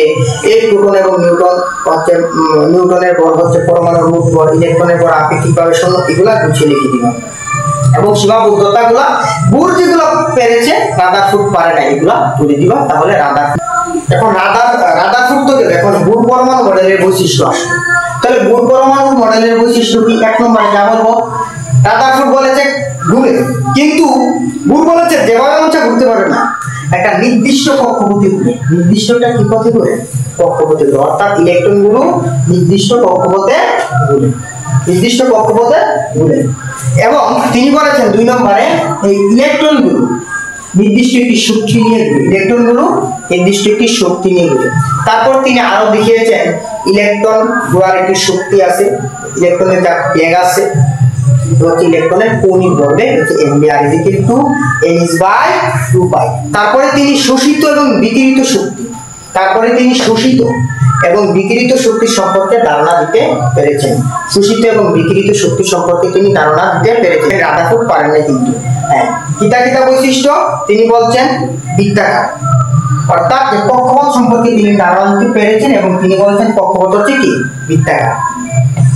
তারপরে তিনি বলেছেন একটি ইলেকট্রন যুক্ত ঘুরে কক্ষপথে কিন্তু একটি নির্দিষ্ট শক্তি নিয়ে ইলেকট্রনগুলো ঘুরতে থাকে। তারপরে তিনি বলেছেন শোষিত এবং বিকিরিত শক্তি সম্পর্কে ধারণা দিতে পেরেছেন, ইলেকট্রনের কৌণিক ভরবেগ সম্পর্কে ধারণা দিতে পেরেছেন। এগুলো হচ্ছে বিজ্ঞানী রাদারফোর্ডের বৈশিষ্ট্য। ঠিক আছে, এই হচ্ছে আমার আজকের ক্লাস। বললাম তার থেকে সিকিউর জন্য ইম্পর্টেন্ট রাদারফোর্ড বুর, তাদের মাঝে তুলনা এবং ইলেকট্রনের কৌণিক ভরবেগ নির্ণয়। তা হচ্ছে ইলেকট্রন বিন্যাস। কি? ইলেকট্রন বিন্যাস। এখন ইলেকট্রন বিন্যাস কি? কোন একটা মৌলের পরমাণুর ভিতরে ইলেকট্রনগুলো কোন শক্তি স্তরে অথবা উপশক্তি স্তরে এবং কক্ষপথে কিভাবে সাজানো থাকে, অর্থাৎ কোন শক্তি স্তরে কতটি ইলেকট্রন থাকে, কোন উপশক্তি স্তরে কতটি ইলেকট্রন থাকে, কোন কক্ষপথে কতটি ইলেকট্রন থাকে, তা আমরা কিভাবে নির্ণয় করব, কিভাবে সাজাবো, এই সাজানোর প্রক্রিয়াটার নাম হচ্ছে কি আমার ইলেকট্রন বিন্যাস। অর্থাৎ কোন শক্তি স্তরে কোন উপশক্তি স্তরে কতটি ইলেকট্রন থাকে, এই হচ্ছে আমার কি ইলেকট্রন বিন্যাস। এখন দেখো যে এই শক্তি স্তর, এই যে শক্তি স্তর আছে, এই শক্তি স্তরকে আমার বলা হয়, এই শক্তি স্তরকে আমার প্রকাশ করা হয় n দ্বারা, ছোট হাতের n দ্বারা। শক্তি স্তরকে প্রকাশ করা হয় কি দ্বারা, ছোট হাতের n দ্বারা। এবং এই যে উপশক্তি স্তর আছে, এই উপশক্তি স্তরকে আমার প্রকাশ করা হয় ছোট হাতের n দ্বারা। উপশক্তি স্তরকে প্রকাশ করা হয় ছোট হাতের n দ্বারা। এখন মনে করো একটি পরমাণু আছে, এই হচ্ছে মনে করো এই হচ্ছে একটি কক্ষপথ, এই হচ্ছে আমার একটি কক্ষপথ। তাহলে এখানে n এর মান কত, এখানে n এর মান হচ্ছে আমার 1, এখানে n এর মান কত, এখানে n এর মান হচ্ছে আমার 1, এখানে n এর মান কত, এখানে n এর মান হচ্ছে আমার কত, n এর মান হচ্ছে আমার 2, n এর মান হচ্ছে আমার 2। হ্যাঁ, এখানে দ্বিতীয় শক্তি স্তর অর্থাৎ 2 নম্বর কক্ষপথ, তাই n এর মান কি 2। তাহলে এই যে প্রথম শক্তি স্তর n, প্রথম শক্তি স্তর n এ উপশক্তি স্তরের মান কত হবে, উপশক্তি স্তরের মান কত হবে, এই উপশক্তি স্তরের মান হবে 0 থেকে, উপশক্তি স্তরের মান কত হবে, এই 0 থেকে n-1 পর্যন্ত, 0 থেকে n-1 পর্যন্ত। তাহলে দেখো উপশক্তি স্তর হচ্ছে n সমান, মানে শক্তি স্তর n কত 1, উপশক্তি স্তর কত, উপশক্তি স্তরের মান হবে 0 থেকে n-1 পর্যন্ত। এখন দেখো এই 0 থেকে n-1, তো এখানে n এর মান কত 1, n এর মান এখানে 1 বসাবো, তো 1 থেকে 1 দিলে কত হবে 0, এই 0 মানে হচ্ছে আমার s, 0 মানে কি s, 0 মানে কি s। এখানে n সমান কি 2, n সমান 2 হইলে n এর মান কত, n এর মান হবে 0 থেকে n-1, n এর মান কত, n এর মান হচ্ছে এখানে 2 হবে, n-1, 2 থেকে 1 থেকে থাকবে 1, অর্থাৎ এটা হবে 0 থেকে 1 পর্যন্ত, 0 থেকে 1 পর্যন্ত। তো 0 কি, 0 হচ্ছে আমার s, 1 কি, 1 হচ্ছে আমার p, 1 কি, 1 হচ্ছে p। এভাবে তুমি 3 যাও তাহলে পাইবা spd, 4 দিলে spdf, 4 দিলে spdf। এগুলো হচ্ছে আমার উপশক্তি স্তর, এগুলো হচ্ছে আমার উপশক্তি স্তর। এখন যে s আছে, s উপশক্তি স্তর, এর ইলেকট্রনের ধারণ ক্ষমতা হচ্ছে সর্বোচ্চ 2টি, ইলেকট্রনের ধারণ ক্ষমতা সর্বোচ্চ 2টি। এই যে p এর ইলেকট্রন ধারণ ক্ষমতা হচ্ছে সর্বোচ্চ 6টি, p এর ইলেকট্রন ধারণ ক্ষমতা সর্বোচ্চ 6টি। যে d এর ধারণ ক্ষমতা সর্বোচ্চ 10টি ইলেকট্রন, এর উপরে নিতে পারবে না। এই f এর ইলেকট্রন ধারণ ক্ষমতা সর্বোচ্চ 14টি, f এর ইলেকট্রন ধারণ ক্ষমতা সর্বোচ্চ 14টি। আচ্ছা, তোমরা ইলেকট্রন বিন্যাস কাকে বলে একটু আগে একবার, তারপরে তোমরা দেখো যে s এর ইলেকট্রন ধারণ ক্ষমতা কত, s এর ইলেকট্রন 2টি, p এর ইলেকট্রন ধারণ ক্ষমতা হচ্ছে 6টি, d এর ইলেকট্রন ধারণ ক্ষমতা হচ্ছে 10টি, f এর ইলেকট্রন ধারণ ক্ষমতা হচ্ছে 14টি। এখন তোমরা মনে করো তোমার কাছে 4 তলা একটি বিল্ডিং আছে, 4 তলা একটি বিল্ডিং আছে, নিচে 1 তলা, 2 তলা, 3 তলা, 4। এখন মনে করো যে প্রথম যে ইয়েটা আছে, রুমটা আছে, প্রথম নিচের তলাটা, এর সম্পূর্ণটা মিলে এই সারেটা হচ্ছে আমার একটা রুম। সারেটা কি, এই সারেটা হচ্ছে আমার একটা রুম, এটা কি আমার 1s, এই সম্পূর্ণটা হচ্ছে আমার একটা রুম। এই দ্বিতীয় তলাতে মনে করো 2টা রুম আছে, কয়টা রুম আছে, 2টা রুম। দ্বিতীয় তলা যেহেতু তাহলে লিখব 2 নম্বর s, এবং তার আরেকটা রুম আছে, মনে করো ওই রুমটার নাম হচ্ছে আমার p। তো এটা কয় তলা, 2 তলা, তাই কি 2p। তো হচ্ছে তৃতীয় তলা, সেটা রুম মনে করো আছে 3টি, তাহলে এটা কি হবে আমার 3 নম্বর তলা s, 3 নম্বর তলা p, 3 নম্বর তলা d। মনে করে আমাদের চারটি আছে, রো আছে কয়টি? চারটি। তাহলে হবে এটা 4 নম্বর তালা S, 4 নম্বর তালা P D F। অর্থাৎ প্রথম শক্তি স্তর, এই যে প্রথম শক্তি স্তর এর মাঝে ইলেকট্রন শুধু দুটি নিবে, দুটি। অর্থাৎ S এর ইলেকট্রন ধারণ ক্ষমতা কয়টি? দুটি। অর্থাৎ শুধু প্রথম শক্তি স্তরে ইলেকট্রন থাকতে পারবে কয়টি? দুটি। 2 নম্বর শক্তি স্তরে P এর ইলেকট্রন ধারণ ক্ষমতা কয়টি? 6টি। S এর দুটি। মোট কয়টি? 8টি। 3 নম্বর তালার কয়টি? এই দেখো 2টি আর 6টি, কতটি হচ্ছে? 16টি। আর D এর কয়টি? 10টি। তখন কত হইল? 18টি। এভাবে এই যে 3 নম্বর 4 নম্বর তালা এর আসবে কতটি? 32টি। অর্থাৎ ইলেকট্রন আগে আসবে, প্রথম যাবে 1 নম্বর তালায়, তারপরে 2 নম্বর তালায়। যখন 1 নম্বর তালায় মনে করো আমি হাইড্রোজেন নিলাম, কি নিলাম? হাইড্রোজেন নিলাম। তা হাইড্রোজেনের ইলেকট্রন সংখ্যা কত? হাইড্রোজেনের ইলেকট্রন সংখ্যা 1।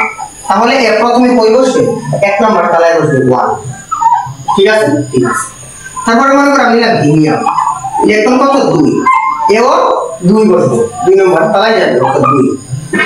তারপরে মনে করো আমি লিথিয়াম নিলাম, কত? 3। লিথিয়াম কত? 3। তাহলে হচ্ছে প্রথম তলায় 2 জন থাকবে, 3 নম্বর তুই 2 তলায় নিতে পার, 1 তলায় নিতে পারবে না, কারণ S এর ইলেকট্রন সর্বোচ্চ ধারণ ক্ষমতা কয়টি? 2টি। তখন এই S এর উপরে S এ পাঠিয়ে দিবে, অর্থাৎ 2 তলা আরেকজনকে পাঠিয়ে দিবে, তখন এটা হবে 1। তখন হবে কি? 1। লিথিয়ামের পরে কি? বেরিলিয়াম, কত যা? 4। 4 হয়, তাহলে S এর মান কত হবে? 2 হবে। অর্থাৎ লিথিয়ামের ক্ষেত্রে প্রথম থাকবে 2 জন, তারপরে তলায় পাঠিয়ে দিবে আরো 2 জন। এই P মনে করো আছে এখন সোডিয়াম, কি আছে? সোডিয়াম, কত? 11। তাহলে প্রথম তলায় 2 জন থাকবে, দ্বিতীয় তলায় আরো 2 জন পাঠিয়ে দিবে, মাত্র 4 জন হয়েছে, আরো তো পুরাইতে হবে। তাই এই 6 নম্বর এই 2 তলায় আরো 6 জন দিবে, তখন দেখবে সর্বমোট আমার 10 জন। কিন্তু 10 না 11 তো, আর তো 2 তলায় জায়গা নিতেছে না, তাই হচ্ছে এই 3 নম্বর তলায় আরেকজন পাঠিয়ে দিবে। এভাবে হচ্ছে ইলেকট্রন প্রথম শক্তি স্তর, তারপর দ্বিতীয় শক্তি স্তর, তারপর তৃতীয় শক্তি স্তর, এবার চতুর্থ শক্তি স্তরে গমন করে। এই হচ্ছে আমার কি? ইলেকট্রন বিন্যাস। এখন ইলেকট্রন বিন্যাস, এখন ইলেকট্রন বিন্যাসের ক্ষেত্রে প্রথমে আমার 1s লিখছি, 2s 3s 3p 4s, হ্যাঁ 6s ভাবে লিখলাম। তারপরে 2 নম্বর সিরিজে আমি লিখলাম 2p 3p 4p 5p 6p। তারপরে লিখলাম আমি 3p 4d 5d 6d। তারপরে 4 নম্বর থেকে 4s, 4 তলা থেকে 4s 5s 6s। তাই প্রথম ইলেকট্রন 1 এক নম্বর শক্তি স্তরে যাবে, তারপরে 2s আসবে, তারপরে 2p 3s আসবে, তারপরে 3p 4s 3d 5p 4s। এইভাবে ইলেকট্রনগুলো আসবে। অর্থাৎ প্রথম হচ্ছে 1s, তারপরে 2s, তারপরে 2p, তারপরে 3s, তারপরে হচ্ছে 3p, তারপরে 4s, এভাবে সাজানো। এখন কেন আগে ইলেকট্রনগুলো 1s এ যাবে, কেন 2s এ পরে যাবে, কেন 3s এ পরে যাবে, কেন আগে কেন 3s এ গেল না? ঠিক প্রশ্ন। এর কারণ হচ্ছে কোনটিতে আগে ইলেকট্রন যাবে তার মান নির্ণয় করতে হবে আহ্বায়ক নীতি অনুসারে n প্লাস l এর মান অনুসারে, n প্লাস l এর মান অনুসারে। n হচ্ছে কি? প্রধান কোয়ান্টাম সংখ্যা, l হচ্ছে কি? সহকারী কোয়ান্টাম সংখ্যা। অর্থাৎ প্রধান কোয়ান্টাম সংখ্যা এবং সহকারী কোয়ান্টাম সংখ্যার সমষ্টি হচ্ছে একটি শক্তি স্তরের মোট শক্তি। অর্থাৎ যে শক্তি স্তরে শক্তি কম, সেই শক্তি স্তরে ইলেকট্রন কি হবে? আগে প্রবেশ করবে। আহ্বায়ক কি বলছে? যে শক্তি স্তরে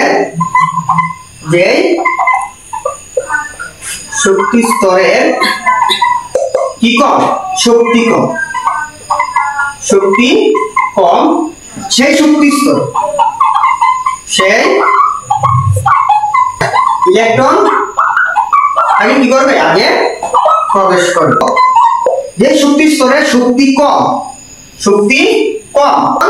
আগে প্রবেশ করবে, এবং যে শক্তি স্তরে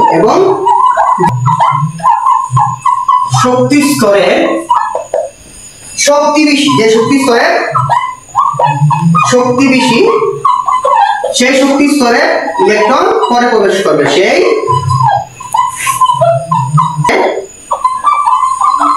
প্রবেশ করবে। অর্থাৎ অঙ্ক বলেছে যে যে শক্তি স্তরে শক্তি কম, যে শক্তি স্তরে শক্তি কম সেই শক্তি স্তরে ইলেকট্রন আগে প্রবেশ করবে এবং যে শক্তি স্তরে শক্তি বেশি সেই শক্তি স্তরে ইলেকট্রন পরে প্রবেশ করবে। এই শক্তি কিভাবে আমরা নির্ণয় করব? এই শক্তি আমরা নির্ণয় করব n প্লাস l এর মান, n প্লাস l এর মান অনুসারে। অর্থাৎ n কি? n হচ্ছে প্রধান কোয়ান্টাম সংখ্যা আর l কি? l হচ্ছে আমার সহকারী কোয়ান্টাম সংখ্যা। l কি? l হচ্ছে আমার সহকারী কোয়ান্টাম সংখ্যা। এখানে 1s আছে, 1s n এর মান কত? প্রধান শক্তি স্তরে অর্থাৎ প্রধান কোয়ান্টাম সংখ্যা 1, প্রধান কোয়ান্টাম সংখ্যা 2, প্রধান কোয়ান্টাম সংখ্যা 2, প্রধান কোয়ান্টাম সংখ্যা 3, প্রধান কোয়ান্টাম সংখ্যা 3, প্রধান কোয়ান্টাম সংখ্যা 4, প্রধান কোয়ান্টাম সংখ্যা 3। অর্থাৎ এই n এর মান s p d s এর আগে যে সংখ্যাটা দেওয়া থাকবে এই সংখ্যাটা হচ্ছে কিসের মান? আমার n এর মান। সেই সংখ্যাটা হচ্ছে কিসের মান? আমার n এর মান। আর n এর মান কি? n এর মান একটু আগে আমরা দেখতাম প্রথম তলা দ্বিতীয় তলা দিয়ে, যদি l এর মান হবে, l এর মান হবে যদি s হয়, কি s হয় অথবা p হয় অথবা d হয় অথবা f হয়। এখানে s এর মান হবে 0 1 2 3। n এর মান যদি s হয়, যেমন s আছে তাহলে কত হবে? 0 হবে। যদি p থাকে এই p থাকে তাহলে 1 হবে।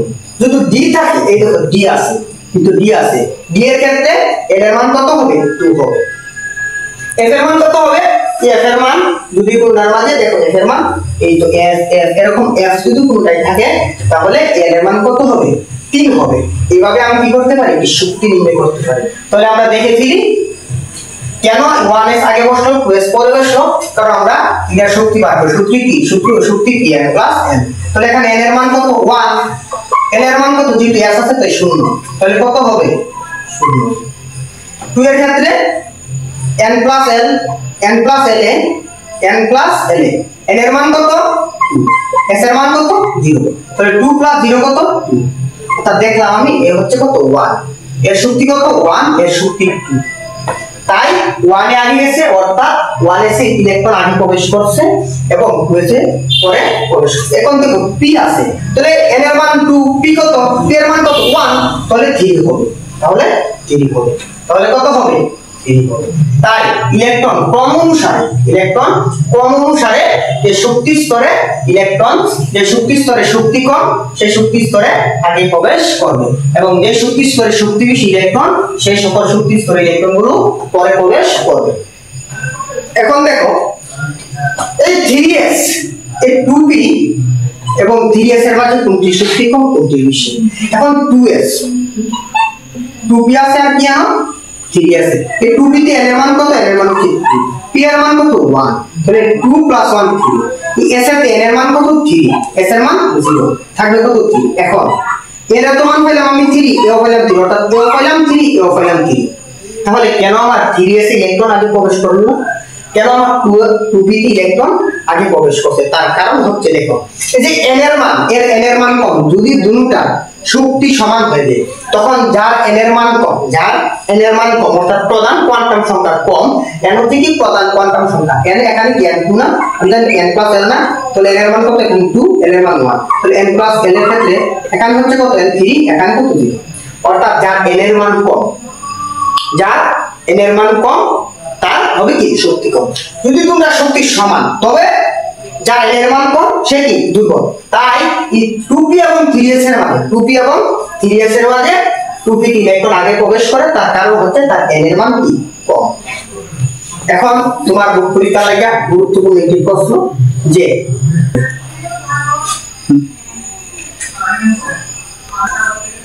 এখন দেখো এই 4s এবং 3d আমার হিসাব অনুযায়ী 3 যে তলা, 3 যে তলা, তৃতীয় তলায় এই তৃতীয় তলায় ইলেকট্রনগুলো সুন্দর করে 3 আমরা করছি কি? হ্যাঁ 3s 3p 3d কিভাবে করলাম, কিন্তু এখানে আমরা সিরিয়াল অনুযায়ী বসাইতে গেলে আমরা দেখলাম যে 3s 3p 3d মাঝে একটা 4s ছিল। কেন? অর্থাৎ এটা দ্বারা বুঝাইতেছি যে অরবিটালের ক্রমবর্ধমান শক্তি অর্থাৎ 1s এর শক্তি কম, তার থেকে একটু বেশি 2s, তার থেকে একটু বেশি 2p, তারপরে 3s, কিভাবে গেল? কিন্তু কেন এই 3p আর 4s এর অর্থাৎ 3d এবং 4s এর মাঝে কেন 4s ইলেকট্রন আগে প্রবেশ করবে? এর মূল কারণ হচ্ছে কি আবহাওয়ার বিধি। অর্থাৎ 4s এর যখন আমি শক্তি নির্ণয় করি তখন আমার কি n হয়, n এর মান কত হবে 4, s এর মান কত হবে 0। আর যখন আমি 3d শক্তি বাহির করি তখন n এর মান আসবে কত? n এর মান আসবে 3 আর d এর মান আসবে কত? d মানে কত? l এর মান এখানে কত আসবে? n এর মান আসবে কত? l এর মান এখানে l এর মান আসবে sp d 2 আর এখানে l এর মান কত? যেহেতু s আছে তাই 0। তাহলে দেখো n প্লাস l এর মান যখন আমি বার করব, n প্লাস l এর মান যখন আমি বার করব তাহলে 3 প্লাস 2 সমান কত? আর এখানে বার করলে n প্লাস l সমান হচ্ছে 4 যোগ 0 সমান হচ্ছে 4। এখন দেখলাম আমি যে 4s এর তুলনায় 3d শক্তি একটুখানি বেশি, 4s এর তুলনায় 3d শক্তি একটু বেশি, তাই 4s ইলেকট্রন আগে প্রবেশ করছে, 3d তে ইলেকট্রন পরে প্রবেশ করছে। তোমার প্রশ্নে আসে এইভাবে যে 3d অরবিটালের তুলনায় 4s অরবিটালে কেন ইলেকট্রন আগে প্রবেশ করছে, 3d অরবিটালের তুলনায় 4s ইলেকট্রন কেন আগে প্রবেশ করছে, অথবা আসবে যে 5s আর 3d এর মধ্যে কি এই প্রশ্ন আসতে পারে। অর্থাৎ কোন শক্তি স্তরে ইলেকট্রন আগে প্রবেশ করবে বা পরে প্রবেশ করবে আমরা নির্ণয় করব n প্লাস l এর শক্তির মাধ্যমে। অর্থাৎ যে শক্তি স্তরে n প্লাস l এর মান কম সেই শক্তি স্তরে শক্তি কম, সেই শক্তি স্তরে ইলেকট্রন আগে প্রবেশ করবে, এবং যে শক্তি স্তরে n প্লাস l এর মান বেশি সেই শক্তি স্তরে শক্তি বেশি, সেই শক্তি স্তরে ইলেকট্রন পরে প্রবেশ করবে। এটা হচ্ছে আমার ইলেকট্রন বিন্যাসের প্রাথমিক আলোচনা।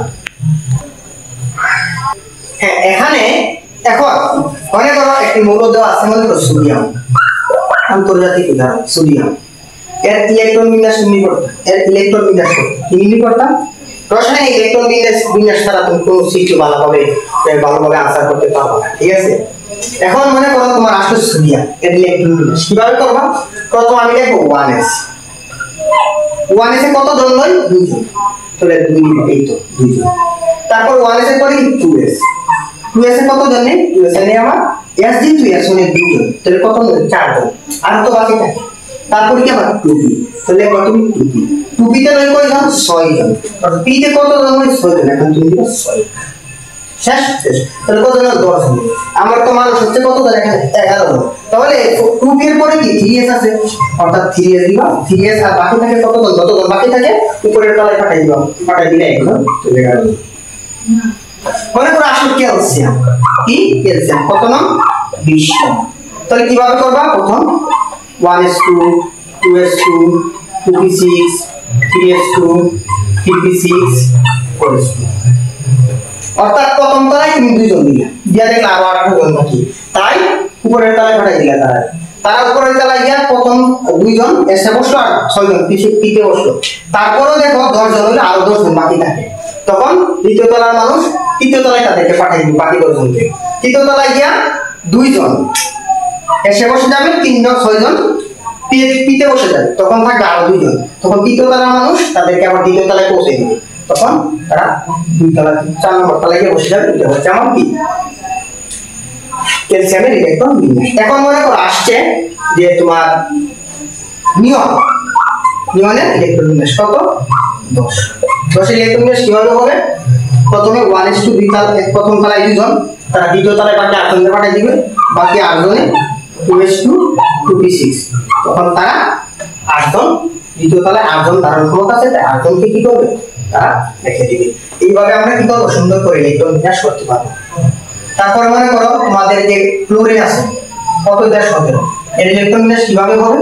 প্রথম শক্তি স্তরে 2 জন 1s2 2s2 2p6 3s2 3p6, 10 জন 3p5, 10 জন 2 জন 17, অর্থাৎ প্রথম তলায় 2 জন বসলো, বাকি থাকলো 15 জন। তারা 15 জনকে দ্বিতীয় তলায় পাঠিয়ে দিল, দ্বিতীয় তলায় রাখলো 8 জন, বাকি দেখে তৃতীয় তলায় পাঠিয়ে দিল, তখন তৃতীয় তলায় রাখলো 7 জন। তো মোট হলো কত জন? হলো 17 জন। এইভাবে তুমি ইলেকট্রন বিন্যাসগুলো সহজে কি করতে পারো? করতে পারো। এখন দেখো, এখন তোমার প্রশ্নের মাঝে আরেকটি প্রশ্ন আসবে যে কপার এবং ক্রোমিয়াম এর ইলেকট্রন বিন্যাস সাধারণ নিয়মের ব্যতিক্রম কেন? নিয়মের একটু ব্যতিক্রম কেন? ব্যতিক্রম কেন? কপার এবং ক্রোমিয়ামের ইলেকট্রন বিন্যাস সাধারণ নিয়মে ব্যতিক্রম কেন? এই হচ্ছে ক্রোমিয়াম। ক্রোমিয়ামের ইলেকট্রন সংখ্যা কত? যে ক্রোমিয়াম আছে Cr এর ইলেকট্রন সংখ্যা কত? 24। ইলেকট্রন বিন্যাস করি। প্রথম শক্তি স্তরে প্রথম তলায় 2 জন, আর থাকলো 22, তারা 2 নম্বর তলায় তুলে দিল। থাকবে কুয়েসে 2 জন নিল, কুপিতে নিল 6 জন।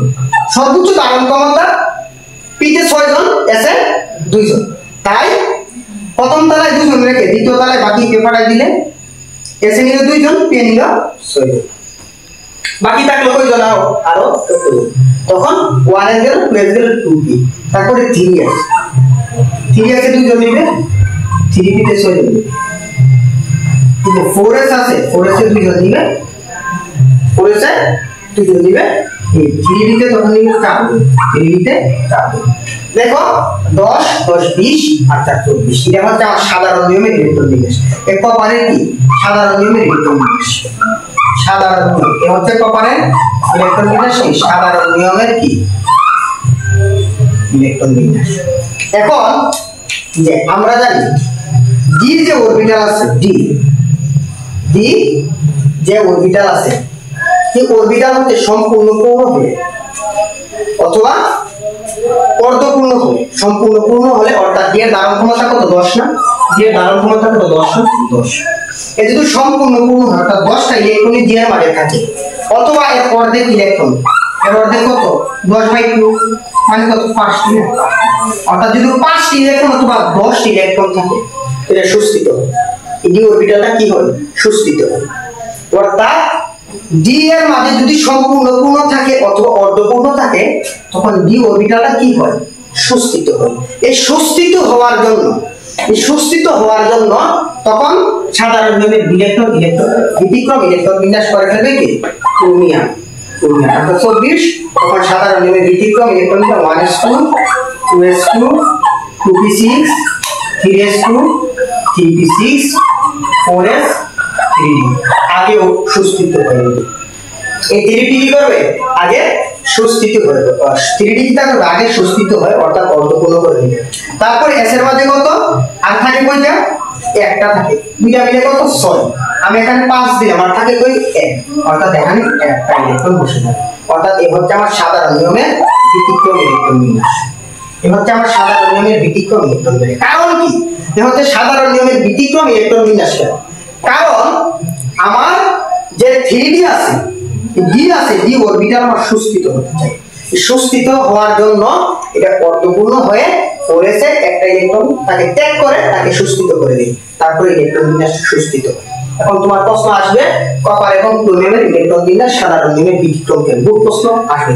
অথবা কপারের জায়গায় ক্রোমিয়াম থাকবে, তখন তুমি বলবা কপারে অত আসলে না ক্রোমিয়াম, তো বলবা ক্রোমিয়ামের ইলেকট্রন বিন্যাস সাধারণ নিয়মের ব্যতিক্রম কেন? তা নিয়ে আলোচনা করা হবে। তারপরে তুমি একটা স্টেপ লিখবা ক্রোমিয়ামের সাধারণ নিয়মের ইলেকট্রন বিন্যাস।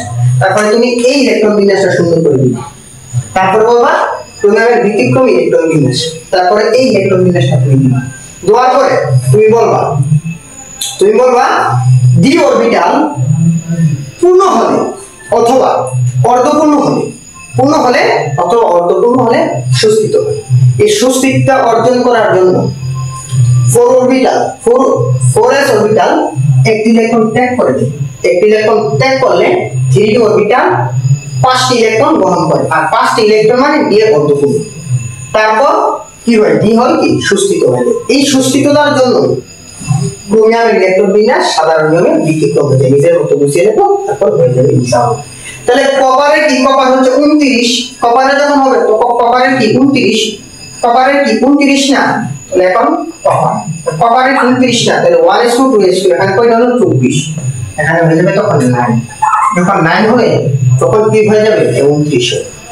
এখন এটা কি করব 1:2:2 2p6 3:3p6 4:2 এখন নাই দেখো এটা কি পূর্ণ হয়েছে সম্পূর্ণ সুস্থিত না এই সুস্থিত অর্জনের জন্য তুমি 4s একটা তার দিয়ে দিই একটা দুটাকে দিয়ে দিই তখন হয়ে যাবে সুস্থিত হয়ে গেল এই কারণে সুস্থিত হওয়ার জন্য 4s অরবিটাল তার একটি দিই তখন তার 10 হয়ে যায় এই কারণে কপার এবং ক্রোমিয়ামের ইলেকট্রন বিন্যাস সাধারণ নিয়মে ব্যতীত এই হচ্ছে ইলেকট্রন বিন্যাসের সবকিছু আলোচনা এসএসসি লেভেলে আর কোনো ডাউট নাই যা বললাম তাই হচ্ছে এসএসসি লেভেলের জন্য অনেক বেশি গুরুত্বপূর্ণ অনেক বেশি গুরুত্বপূর্ণ আপেক্ষিক পারমাণবিক ভর আছে সৎ আইসোটোপ নিয়ে আজকে কি করব আলোচনা করব এখন দেখো প্রথমে যে আইসোটোপ এই আমার প্রথম আমি লিখে রাখছি আপেক্ষিক পারমাণবিক ভর এখন আপেক্ষিক পারমাণবিক ভর বোঝার আগে যে আমার বুঝতে হবে তা হচ্ছে আইসোটোপ জিনিসটা কি আইসোটোপ জিনিসটা কি মনে করো হচ্ছে আমার হাইড্রোজেন পরমাণু হচ্ছে কি আমার হাইড্রোজেন পরমাণু প্রত্যেকের পারমাণবিক সংখ্যা সেম অর্থাৎ কত করে 1 করে কিন্তু এদের ভর সংখ্যা এর ভর সংখ্যা হচ্ছে 1 এর ভর সংখ্যা হচ্ছে 2 এর ভর সংখ্যা হচ্ছে 3 তাই আমরা বলতে পারি কি যে সকল মৌলের পারমাণবিক সংখ্যা কি সমান কিন্তু ভর সংখ্যা ভিন্ন তাদেরকেই পরস্পরের আইসোটোপ বলা হয় অর্থাৎ যাদের পারমাণবিক সংখ্যা সমান কিন্তু ভর সংখ্যা ভিন্ন ভিন্ন তাদেরকে আমরা কি বলি আইসোটোপ বলি এখন দেখো যে আপেক্ষিক পারমাণবিক ভর একটি মৌলের কিভাবে আমরা আপেক্ষিক পারমাণবিক ভর নির্ণয় করব কিভাবে নির্ণয় করব মনে করো মনে করো একটি ফ্লোরিন পরমাণুর ভর দেওয়া আছে একটি ফ্লোরিন পরমাণুর ভর দেওয়া আছে কত মনে করো একটি ফ্লোরিন পরমাণুর ভর দেওয়া আছে 3.16 ইন্টু 10⁻⁻23 গ্রাম মনে করো একটি ফ্লোরিন পরমাণুর ভর দেওয়া আছে 3.16 ইন্টু 10⁻⁻23 গ্রাম এখান থেকে কিভাবে আমরা এই আপেক্ষিক পারমাণবিক ভর নির্ণয় করব আপেক্ষিক পারমাণবিক ভর নির্ণয় করব তাহলে কিভাবে আমরা নির্ণয় করব আমরা একটা সূত্র জানি যে আপেক্ষিক পারমাণবিক ভর সমান আপেক্ষিক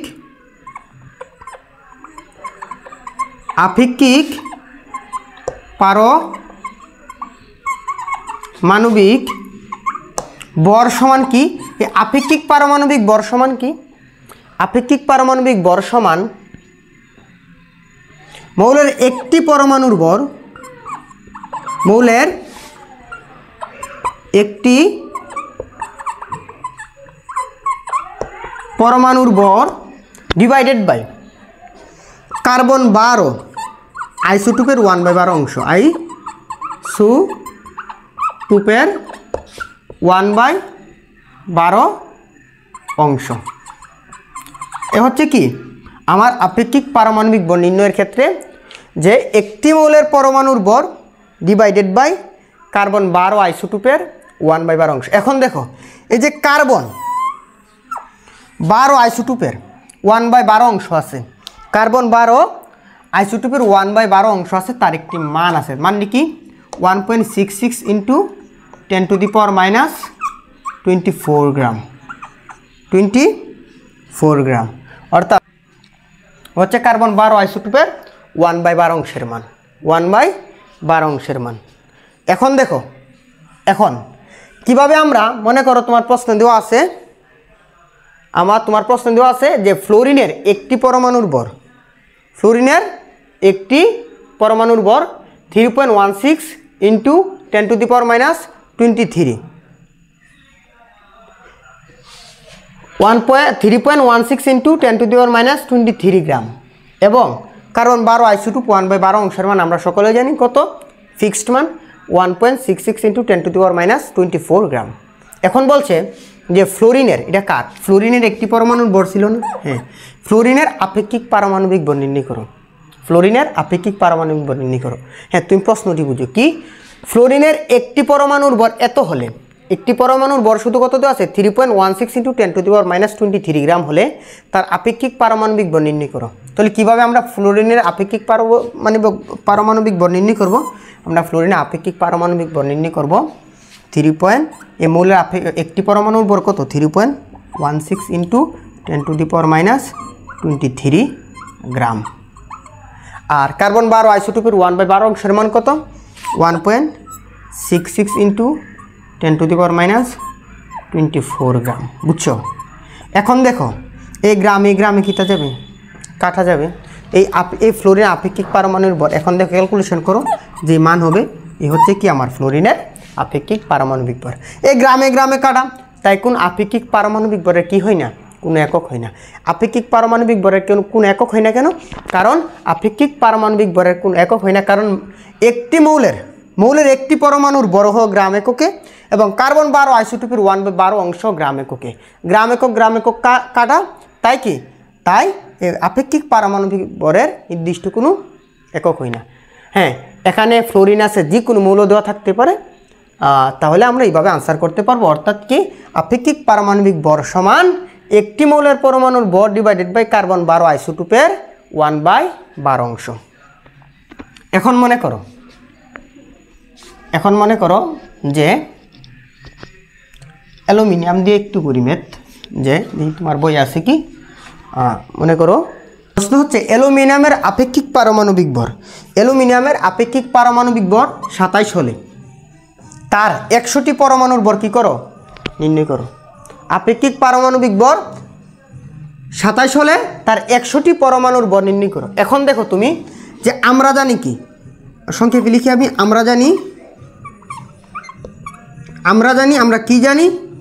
আমরা জানি আপেক্ষিক পারমাণবিক ভর। এই পারমাণবিক ভর সমান কি? আপেক্ষিক পারমাণবিক ভর সমান মৌলের একটি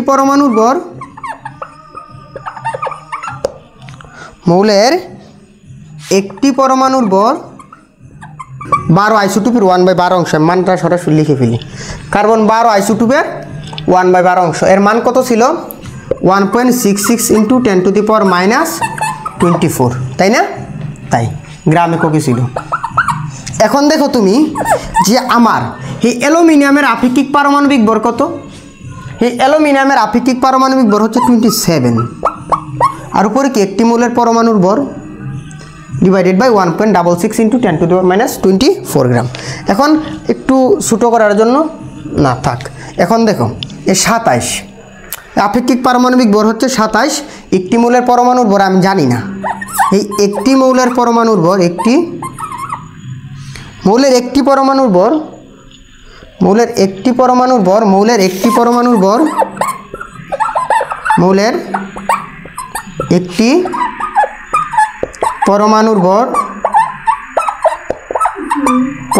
ভর ডিভাইডেড বাই 1.66 × 10⁻24, তাই তো?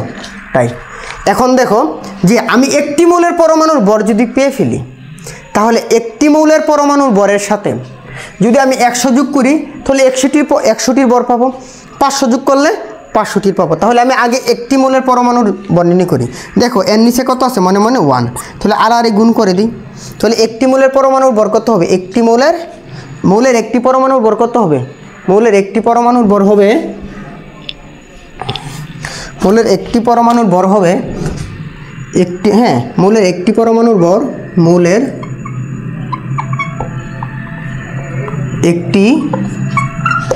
পরমাণুর ভর সমান এই 27, এটা গুণ হয়ে যাবে 27 × 1.66 × 10⁻24, 27 × 1.66 × 10⁻24। এটি কি? মৌলের একটি পরমাণুর ভর। এটা কি? মৌলের একটি পরমাণুর ভর। তাহলে ক্যালকুলেশন দেখবে একটা মান আসছে, মানটি হচ্ছে 4.482 × 10⁻23 গ্রাম, -23 গ্রাম। এটা কয়টা? একটি মৌলের, অর্থাৎ অ্যালুমিনিয়ামের। এটা কোন মৌল? অ্যালুমিনিয়ামের একটি পরমাণুর ভর পাইলাম আমি কত? এত। এখন আমি অ্যালুমিনিয়ামের 100টির 100টি পরমাণুর ভর নির্ণয় করব কিভাবে 4.482 ইন্টু 10⁻⁻23 ইন্টু 100 অর্থাৎ 4.482 ইন্টু 10⁻⁻23 ইন্টু 10 স্কোয়ার। এখন তুমি ক্যালকুলেশন করে দেখো কত আসে, যা আসে দেখি আমার আনসার। এখানে দেখো মাইনাসের 30 আছে না প্লাসের 2 আছে, তা তোমরা বুঝো আমি আশা করি। হিসাব করো, ক্যালকুলেটর লাগবে না, হয়ে যাবে। এ হচ্ছে কি আমার অ্যালুমিনিয়ামের 100টি পরমাণুর পারমাণবিক আপেক্ষিক পারমাণবিক ভর। আমি আশা করি পুরো প্রসেসটা বোঝা গেছে। আমি আশা করি পুরো প্রসেসটা কি বোঝা গেছে। ওকে ওকে দিই বন্ধ কর।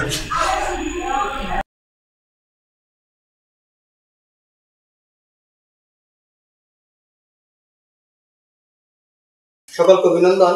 আমি মনিরুল ইসলাম। আজকে এসএসসি কেমিস্ট্রি চ্যাপ্টার 3 এর আইসোটোপ সংক্রান্ত যত গাণিতিক সমস্যা আছে তার সমাধান করে দেবো ইনশাআল্লাহ। হ্যাঁ, চলো শুরু। এখন আইসোটোপ সংক্রান্ত গাণিতিক আজকে এসএসসি কেমিস্ট্রি চ্যাপ্টার 3 এর আইসোটোপ সংক্রান্ত যত গাণিতিক সমস্যা আছে তার সমাধান করে দেবো ইনশাআল্লাহ। হ্যাঁ, চলো শুরু। এখন আইসোটোপ সংক্রান্ত গাণিতিক সমস্যা সমাধানের পূর্বে আগে আমাদের বুঝতে হবে আইসোটোপ কি। আইসোটোপ কি? এখন মনে করো হাইড্রোজেনের 3টি পরমাণু রয়েছে। হাইড্রোজেনের 3টি পরমাণু রয়েছে। এখন এর হচ্ছে পারমাণবিক সংখ্যা 1। এই মূলের পারমাণবিক সংখ্যা কত? 1। আর তাদের যে ভর সংখ্যা আছে মনে করি এটার ভর 1, এটার ভর 2, এর ভর হচ্ছে কত? 3। তাহলে এখানে দেখো এদের পারমাণবিক সংখ্যা কি সমান, কিন্তু ভর সংখ্যা এর হচ্ছে 1, এর হচ্ছে 2, এর হচ্ছে 3, ভিন্ন ভিন্ন। কিন্তু তাদের পারমাণবিক সংখ্যা সমান, ভর সংখ্যা ভিন্ন ভিন্ন, তাই তারা পরস্পরের কি আইসোটোপ। অর্থাৎ যাদের পারমাণবিক সংখ্যা সমান হবে কিন্তু ভর সংখ্যা ভিন্ন ভিন্ন হবে তাদেরকে বলা হবে কি? তাদেরকে পরস্পরের আইসোটোপ বলা হবে। তাদেরকে পরস্পরের কি বলা হবে? আইসোটোপ বলা হবে। হ্যাঁ, এখানে মনে করো প্রকৃতিতে ক্লোরিনের 2টি আইসোটোপ রয়েছে। কয়টি আইসোটোপ? 2টি আইসোটোপ রয়েছে। একটা হচ্ছে ক্লোরিন 35 আর একটি হচ্ছে ক্লোরিন 37। একটি হচ্ছে ক্লোরিন 35 আর একটি কি ক্লোরিন 37। তারা বলে দিয়েছে ক্লোরিন 35 যে প্রকৃতিতে থাকে 75%, ক্লোরিন 35 যে সে প্রকৃতিতে থাকে 75%, এবং ক্লোরিন 37 যে আইসোটোপটি তা প্রকৃতিতে থাকে 25%। তাহলে তাদের গড় আপেক্ষিক পারমাণবিক ভর কত? তাদের গড় আপেক্ষিক পারমাণবিক ভর কত? এখন এই গড় আপেক্ষিক পারমাণবিক ভর সমান কি? এই গড় আপেক্ষিক পারমাণবিক ভর সংখ্যা সমান ক্লোরিন কত? ক্লোরিন 35। এটা প্রকৃতিতে পাইছি কত পার্সেন্ট? 75%। অর্থাৎ এটা কত? 35 নম্বর টাইম কত পাইছি? কত পার্সেন্ট পাইছি? 75%। তাহলে এই দুইটা গুণ করব। অর্থাৎ এই 35টা কত পার্সেন্ট পাইছি? 25%। এখন ধরি ক্লোরিন 35 তে এই 35 সংখ্যাটিকে আমি ধরলাম পি, এবং এটা কত পার্সেন্ট পাইছি প্রকৃতিতে? 75%। এটা ধরি আমি এম। এই ক্লোরিন 37 এটার ধরলাম আমি কিউ, পাইছি কত পার্সেন্ট? আমি ধরে নিলাম 25%, তো আমি ধরে নিলাম এটা এম।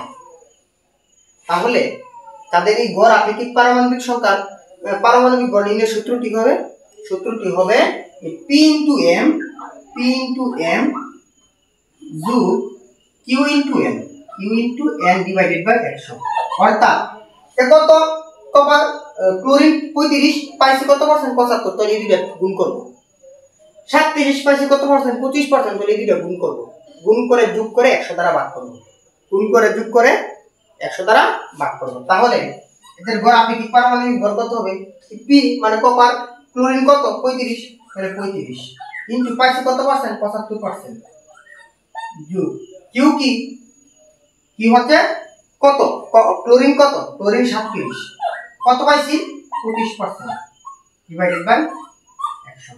এখন তুমি হিসাব করো।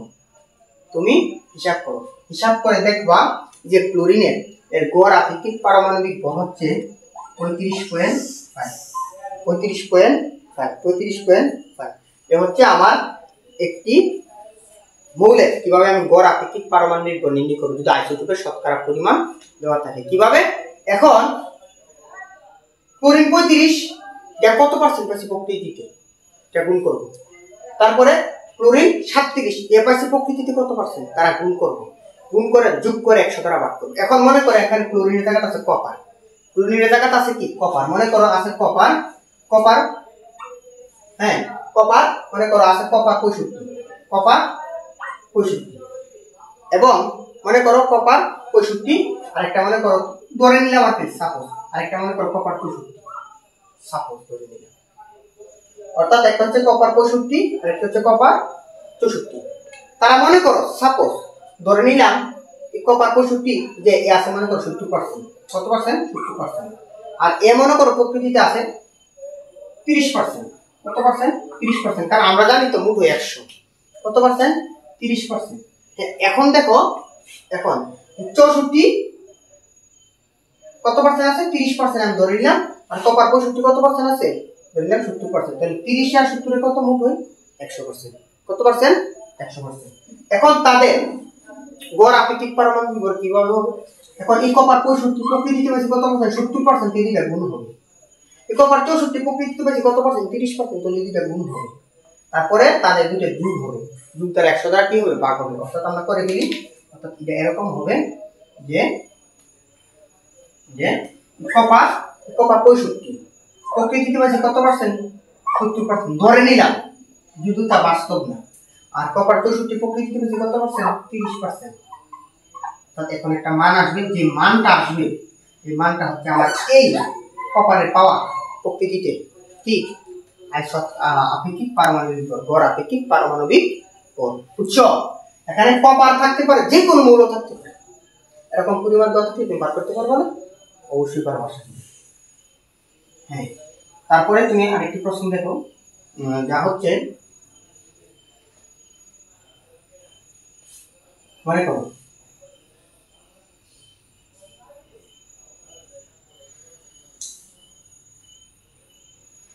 প্রকৃতিতে কপারের দুটি আইসোটোপ রয়েছে, প্রকৃতিতে কপারের দুটি আইসোটোপ রয়েছে, একটি হচ্ছে কপার, একটি হচ্ছে 63, একটি হচ্ছে আমার কপার 63 আর একটি হচ্ছে আমার কপার 65, একটি হচ্ছে আমার কপার 63 আর একটি হচ্ছে আমার কপার 63 আর একটি হচ্ছে আমার কপার 65। এখন এবং তাদের যে গড় আপেক্ষিক পারমাণবিক ভর আছে, তাদের গড় আপেক্ষিক যে পারমাণবিক ভর আছে, তাদের গড় আপেক্ষিক পারমাণবিক ভর, গড় আপেক্ষিক পারমাণবিক ভর মনে করো পারমাণবিক ভর, তাদের গড় আপেক্ষিক পারমাণবিক ভর তুমি মনে করো 63.5, কত 63.5, কত 63.5। হ্যাঁ, কপার দুটি আইসোটোপ প্রকৃতিতে রয়েছে, একটি হচ্ছে আমার কপার 63 আর একটি হচ্ছে কপার 65 এবং তাদের গড় আপেক্ষিক পারমাণবিক ভর কত 63.5। তাহলে প্রশ্নটি হচ্ছে এই কপার 63 প্রকৃতিতে কত পার্সেন্ট রয়েছে, প্রকৃতিতে কত পার্সেন্ট রয়েছে, আর একটি হচ্ছে আমার কপার 65 প্রকৃতিতে কত পার্সেন্ট রয়েছে, এই দুটি আমার হিসাব করে বাইর করতে হবে। অর্থাৎ প্রকৃতিতে কপারের দুটি আইসোটোপ রয়েছে, কয়টি আইসোটোপ রয়েছে, দুটি আইসোটোপ রয়েছে, একটি হচ্ছে কপার 63 আর একটি হচ্ছে কপার 65। গড় আপেক্ষিক পারমাণবিক ভর, তাদের যে গড় আপেক্ষিক পারমাণবিক ভর আছে, তাদের গড় আপেক্ষিক পারমাণবিক ভর হচ্ছে আমার 63.5। এখন আমার প্রশ্ন হচ্ছে কপার 63 প্রকৃতিতে কত পার্সেন্ট রয়েছে এবং কপার 65 প্রকৃতিতে কত পার্সেন্ট রয়েছে। এখন কিভাবে ব্যাখ্যা করব, ব্যাখ্যা করব এইভাবে, এইভাবে যে দড়ি কি দড়ি কপার 63 প্রকৃতিতে রয়েছে x%, প্রকৃতিতে কত পার্সেন্ট রয়েছে x%।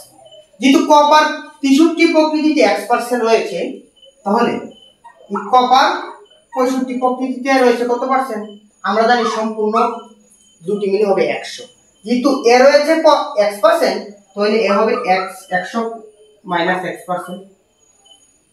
মোট যেহেতু 100%, তাই এ হচ্ছে আমার এক্সটা কি x হচ্ছে কপার 63 এর কি প্রকৃতিতে প্রাপ্ত। আর যদি এটা x% পাই প্রকৃতিতে, তাহলে 65 কত পার্সেন্ট পাবো? 100 থেকে মূল থেকে বাদ দিয়ে দিব, অর্থাৎ 100 - x%, 100 - x%। তাহলে আমার সূত্রটা কি ছিল? হ্যাঁ দেখবে এইভাবে, অক্টিমূলের গড় আপেক্ষিক পারমাণবিক ভর অর্থাৎ ক্লোরিনের কপারের গড় আপেক্ষিক পারমাণবিক ভর সমান কি? গড় আপেক্ষিক পারমাণবিক ভর সমান লিখছি p ইনটু, লিখছিলাম এইভাবে যে p ইনটু m যোগ q into n divided by 100। আমি এখন সূত্র না লিখে সরাসরি করে দিই, অর্থাৎ আমি কি করব? আমি করব যে কি করব, এই কপার 63 দিলাম, 63 এটা প্রকৃতিতে কত পার্সেন্ট হয়েছে? x%, দিলাম x, কোন ভেজাল নেই, প্লাসের প্লাস। কপার 65 দিলাম, কপার 65 এর প্রকৃতিতে কত পার্সেন্ট হয়েছে? 100 - x%, নিচে কত? 100। এবং তাদের গড় আপেক্ষিক পারমাণবিক ভর কত? তাদের গড় আপেক্ষিক পারমাণবিক ভর হচ্ছে 63.5। কত? 63.5। তাহলে গড় আপেক্ষিক পারমাণবিক ভর কত? 63.5। এখন তুমি ক্যালকুলেশন করো, 63.5 এর লগে 100 গুণ করো, তাহলে কত হবে? 6350 সমান 63 লগে 100 গুণ করো, তাহলে কত? 63x প্লাস 65x 100 লগে গুণ করো, তাহলে কত হবে? 6500। আর 65 - 100 লগে গুণ করো, তাহলে -65x, তাই তো? তাই। এখন হিসাব করো, হিসাব করলে দেখবা এই 6350 আর এদিকে আছে প্লাসের 6500, তো এদিকে থাকবে কত? অর্থাৎ 6350, এই 6350 প্লাস আছে মাইনাস হবে -6500 সমান আছে 63 x হচ্ছে প্লাসের এবং 65 x হচ্ছে মাইনাসের, তাহলে থাকবে -2x, থাকবে কি? -2x, -2x। এখন তুমি হিসাব করো যে 6350 থেকে 6500 যাইলে থাকবে কত? -150 অর্থাৎ 150, মাইনাসের 150 আর ও পাশে হচ্ছে -2x, ওই পাশে মাইনাস মাইনাস কাটা, ওই পাশে মাইনাস মাইনাস কাটা, থাকে কত? 1 সমান থাকে আমার এই পাশে যখন আমি 150 এর ভাগ করব, অর্থাৎ 1 সমান হবে 150/2। এই দেখো একটু কি আছে, এই পাশে গুণ আছে, তো এটা ভাগ হয়ে যাবে, ভাগ হলে কত হবে? 75। অর্থাৎ কত পার্সেন্ট আমি? অর্থাৎ এই যে কপার 63, এই কপার 63 আর প্রকৃতিতে পাইলাম কত পার্সেন্ট? 75%। কপার 63 প্রকৃতিতে পাইলাম কত পার্সেন্ট? 63%। যেহেতু কপার 65, কপার 63 প্রকৃতিতে হচ্ছে 75%, তাহলে কপার 65 কত হবে? কপার 65 হবে। এখন আমরা বার করব যা, তা হচ্ছে কপার 65 পরিমাণ। হ্যাঁ, এখন আমরা যা বার করব তা হচ্ছে কপার 65 পরিমাণ। কি? কপার 65 পরিমাণ। হ্যাঁ, তোমরা দেখো কপার 65 আমরা কি ধরছিলাম? কত পার্সেন্ট আছে ধরছিলাম? আমরা ধরেছিলাম কপার 65 আছে 100 - xx। তাহলে কপার 65 প্রকৃতিতে কত পার্সেন্ট রয়েছে? প্রকৃতি রয়েছে 100। আর এই কপার 63 কত ছিল?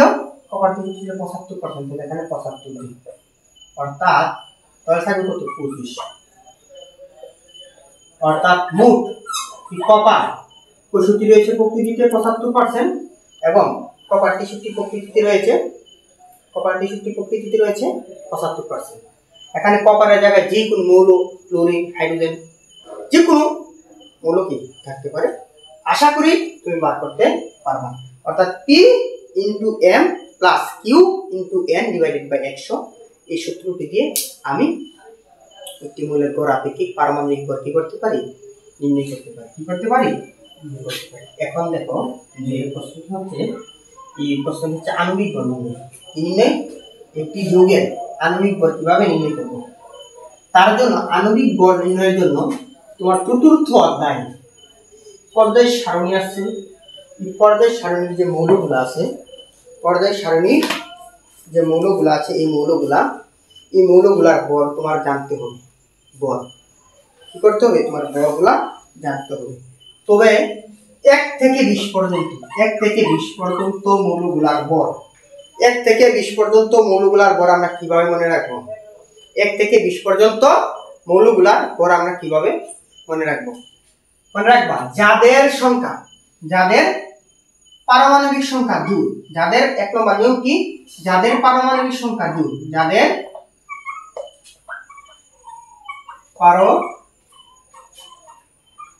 পারমাণবিক সংখ্যা জুল, যাদের পারমাণবিক সংখ্যা জুল, তাদের ক্ষেত্রে কি হবে, তাদের ক্ষেত্রে কি করব, তাদের পারমাণবিক সংখ্যার লগে অর্থাৎ প্রোটন সংখ্যার লগে অর্থাৎ পারমাণবিক সংখ্যার সাথে 2 গুণ করে দিব। অর্থাৎ যাদের পারমাণবিক সংখ্যা জুল, তাদের পারমাণবিক সংখ্যার সাথে 2 কি করে দিব, গুণ করে দিব। আর যাদের পারমাণবিক সংখ্যা বিজোড়, যাদের পারমাণবিক সংখ্যা বিজোড়, তাদের সাথে কি করব, তাদের ক্ষেত্রে আমরা করব কি, তাদের পারমাণবিক সংখ্যা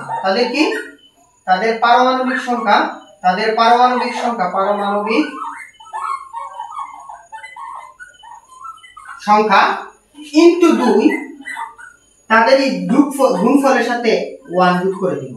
অর্থাৎ বিজোড়ের ক্ষেত্রে পারমাণবিক সংখ্যা ইনটু 2 যোগ 1। হ্যাঁ, মনে করে এখন কার্বন কত 6, তাহলে এদের সংখ্যা কত হবে, এদের ভর সংখ্যা কত হবে, যাদের পারমাণবিক সংখ্যা জুল, তাহলে কার্বন 6, তাই জুল পারমাণবিক সংখ্যা 6 ইনটু 2 মানে 12, অর্থাৎ কার্বনের ভর কত, কার্বনের ভর হচ্ছে 12। এখন মনে করো আছে অক্সিজেনের ভর কত, পারমাণবিক সংখ্যা ইনটু 2 অর্থাৎ 8 ইনটু 2 8 দুগুণা 16। এভাবে আমি জোড় সংখ্যাগুলো মনে রাখতে পারি। এখন মনে করো বিজোড় সংখ্যা আসছে, কি আসছে, বিজোড় সংখ্যা। তাহলে কিভাবে মনে রাখবা, তাহলে মনে করো সোডিয়াম, এর পারমাণবিক সংখ্যা কত 11, এটা মনে রাখবা কিভাবে, পারমাণবিক সংখ্যা ইনটু 2, তাহলে 11 ইনটু 2 যোগ 1 অর্থাৎ 2 গুণ করে 1 যোগ করব, অর্থাৎ 11 দুগুণা 22 আর 1 কত 23, 11 দুগুণা 22 আর 1 কত 23। তার মাঝে কিছু কি আছে, তার মাঝে কিছু ব্যতিক্রম আছে। ব্যতিক্রমগুলো কি কি আমি তোমাদের লিখে দিচ্ছি। প্রথম ব্যতিক্রম হচ্ছে আমার হাইড্রোজেন, কারণ এর ভর কত, এর ভর হচ্ছে আমার 1 হাইড্রোজেন। তারপরে দেখো এই যে বেরিলিয়াম, কি বেরিলিয়াম, এই কি 4 হওয়ার কথা কি ছিল, 4 2 8 হওয়ার কথা ছিল, কিন্তু না 8 না, এটা কত, বেরিলিয়াম হচ্ছে আমার 9। বেরিলিয়ামের ভর কত, এই বেরিলিয়ামের ভর হচ্ছে 9। এখন দেখো নাইট্রোজেন, এর ভর, এর পারমাণবিক সংখ্যা কত 7, পারমাণবিক সংখ্যা কত 7, এর ওয়ার কথা ছিল কত 14, কিন্তু ওয়ার কথা ছিল 14 আর 1, পারমাণবিক সংখ্যা 2 যোগ 1, ওয়ার কথা ছিল 14 আর 1 15, কিন্তু এর ভর হচ্ছে কত 14। এই হচ্ছে কি আমার একটা ব্যতিক্রম, এই হচ্ছে আমার একটা কি ব্যতিক্রম। তারপরে তুমি দেখবা যে ক্লোরিন কত 17, ওয়ার কথা ছিল কত 17 দুগুণা 34 আর 1 35, কিন্তু না হচ্ছে কত 35.5, এর ভর কত 34.5। আর্গন 18, কিন্তু 18 দুগুণা কত, 18 দুগুণা 36, কিন্তু এর হওয়ার কথা ছিল 18 মানে 36, কিন্তু এর হয়েছে 40। আর্গনের ভর কত 40। এ হচ্ছে আমার 1 থেকে 20 পর্যন্ত যে মৌলগুলো আছে হচ্ছে ব্যতিক্রম। আমরা পরবর্তীতে দেখব কিভাবে 30 থেকে 21 থেকে 30 পর্যন্ত সংখ্যাগুলো মনে রাখা যায়। অর্থাৎ যাদের পারমাণবিক সংখ্যা জুল, তাদের সাথে 2 গুণ করব, আর যাদের পারমাণবিক সংখ্যা বিজোড়, তাদের সাথে 2 গুণ 1 যোগ, তাহলে আমরা কি আমরা তাদের ভর সংখ্যা কি করতে পারবো, নির্ণয় করতে পারবো। এখন মনে করো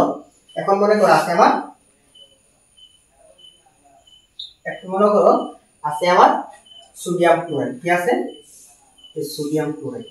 হ্যাঁ, বুঝছে, তাদের আণবিক ভর নির্ণয় করো, কি নির্ণয় করতাম, আণবিক ভর। এখন কিভাবে আমি আণবিক ভর নির্ণয় করব, এই সোডিয়ামের ভর কত, সোডিয়াম কত নম্বর 11 নম্বর, তাহলে 11 দুগুণা কত 22, যেহেতু বিজোড় তাহলে 1 যোগ হবে, তাহলে 23, ভর হচ্ছে 23 যোগ। ক্লোরিন একটু ব্যতিক্রম মুখস্থ থাকতে হবে, ভর কত 35.5, যোগ করলে আসবে 58.5 গ্রাম। অর্থাৎ এই সোডিয়াম ক্লোরাইডের আণবিক ভর কত 58.5 গ্রাম।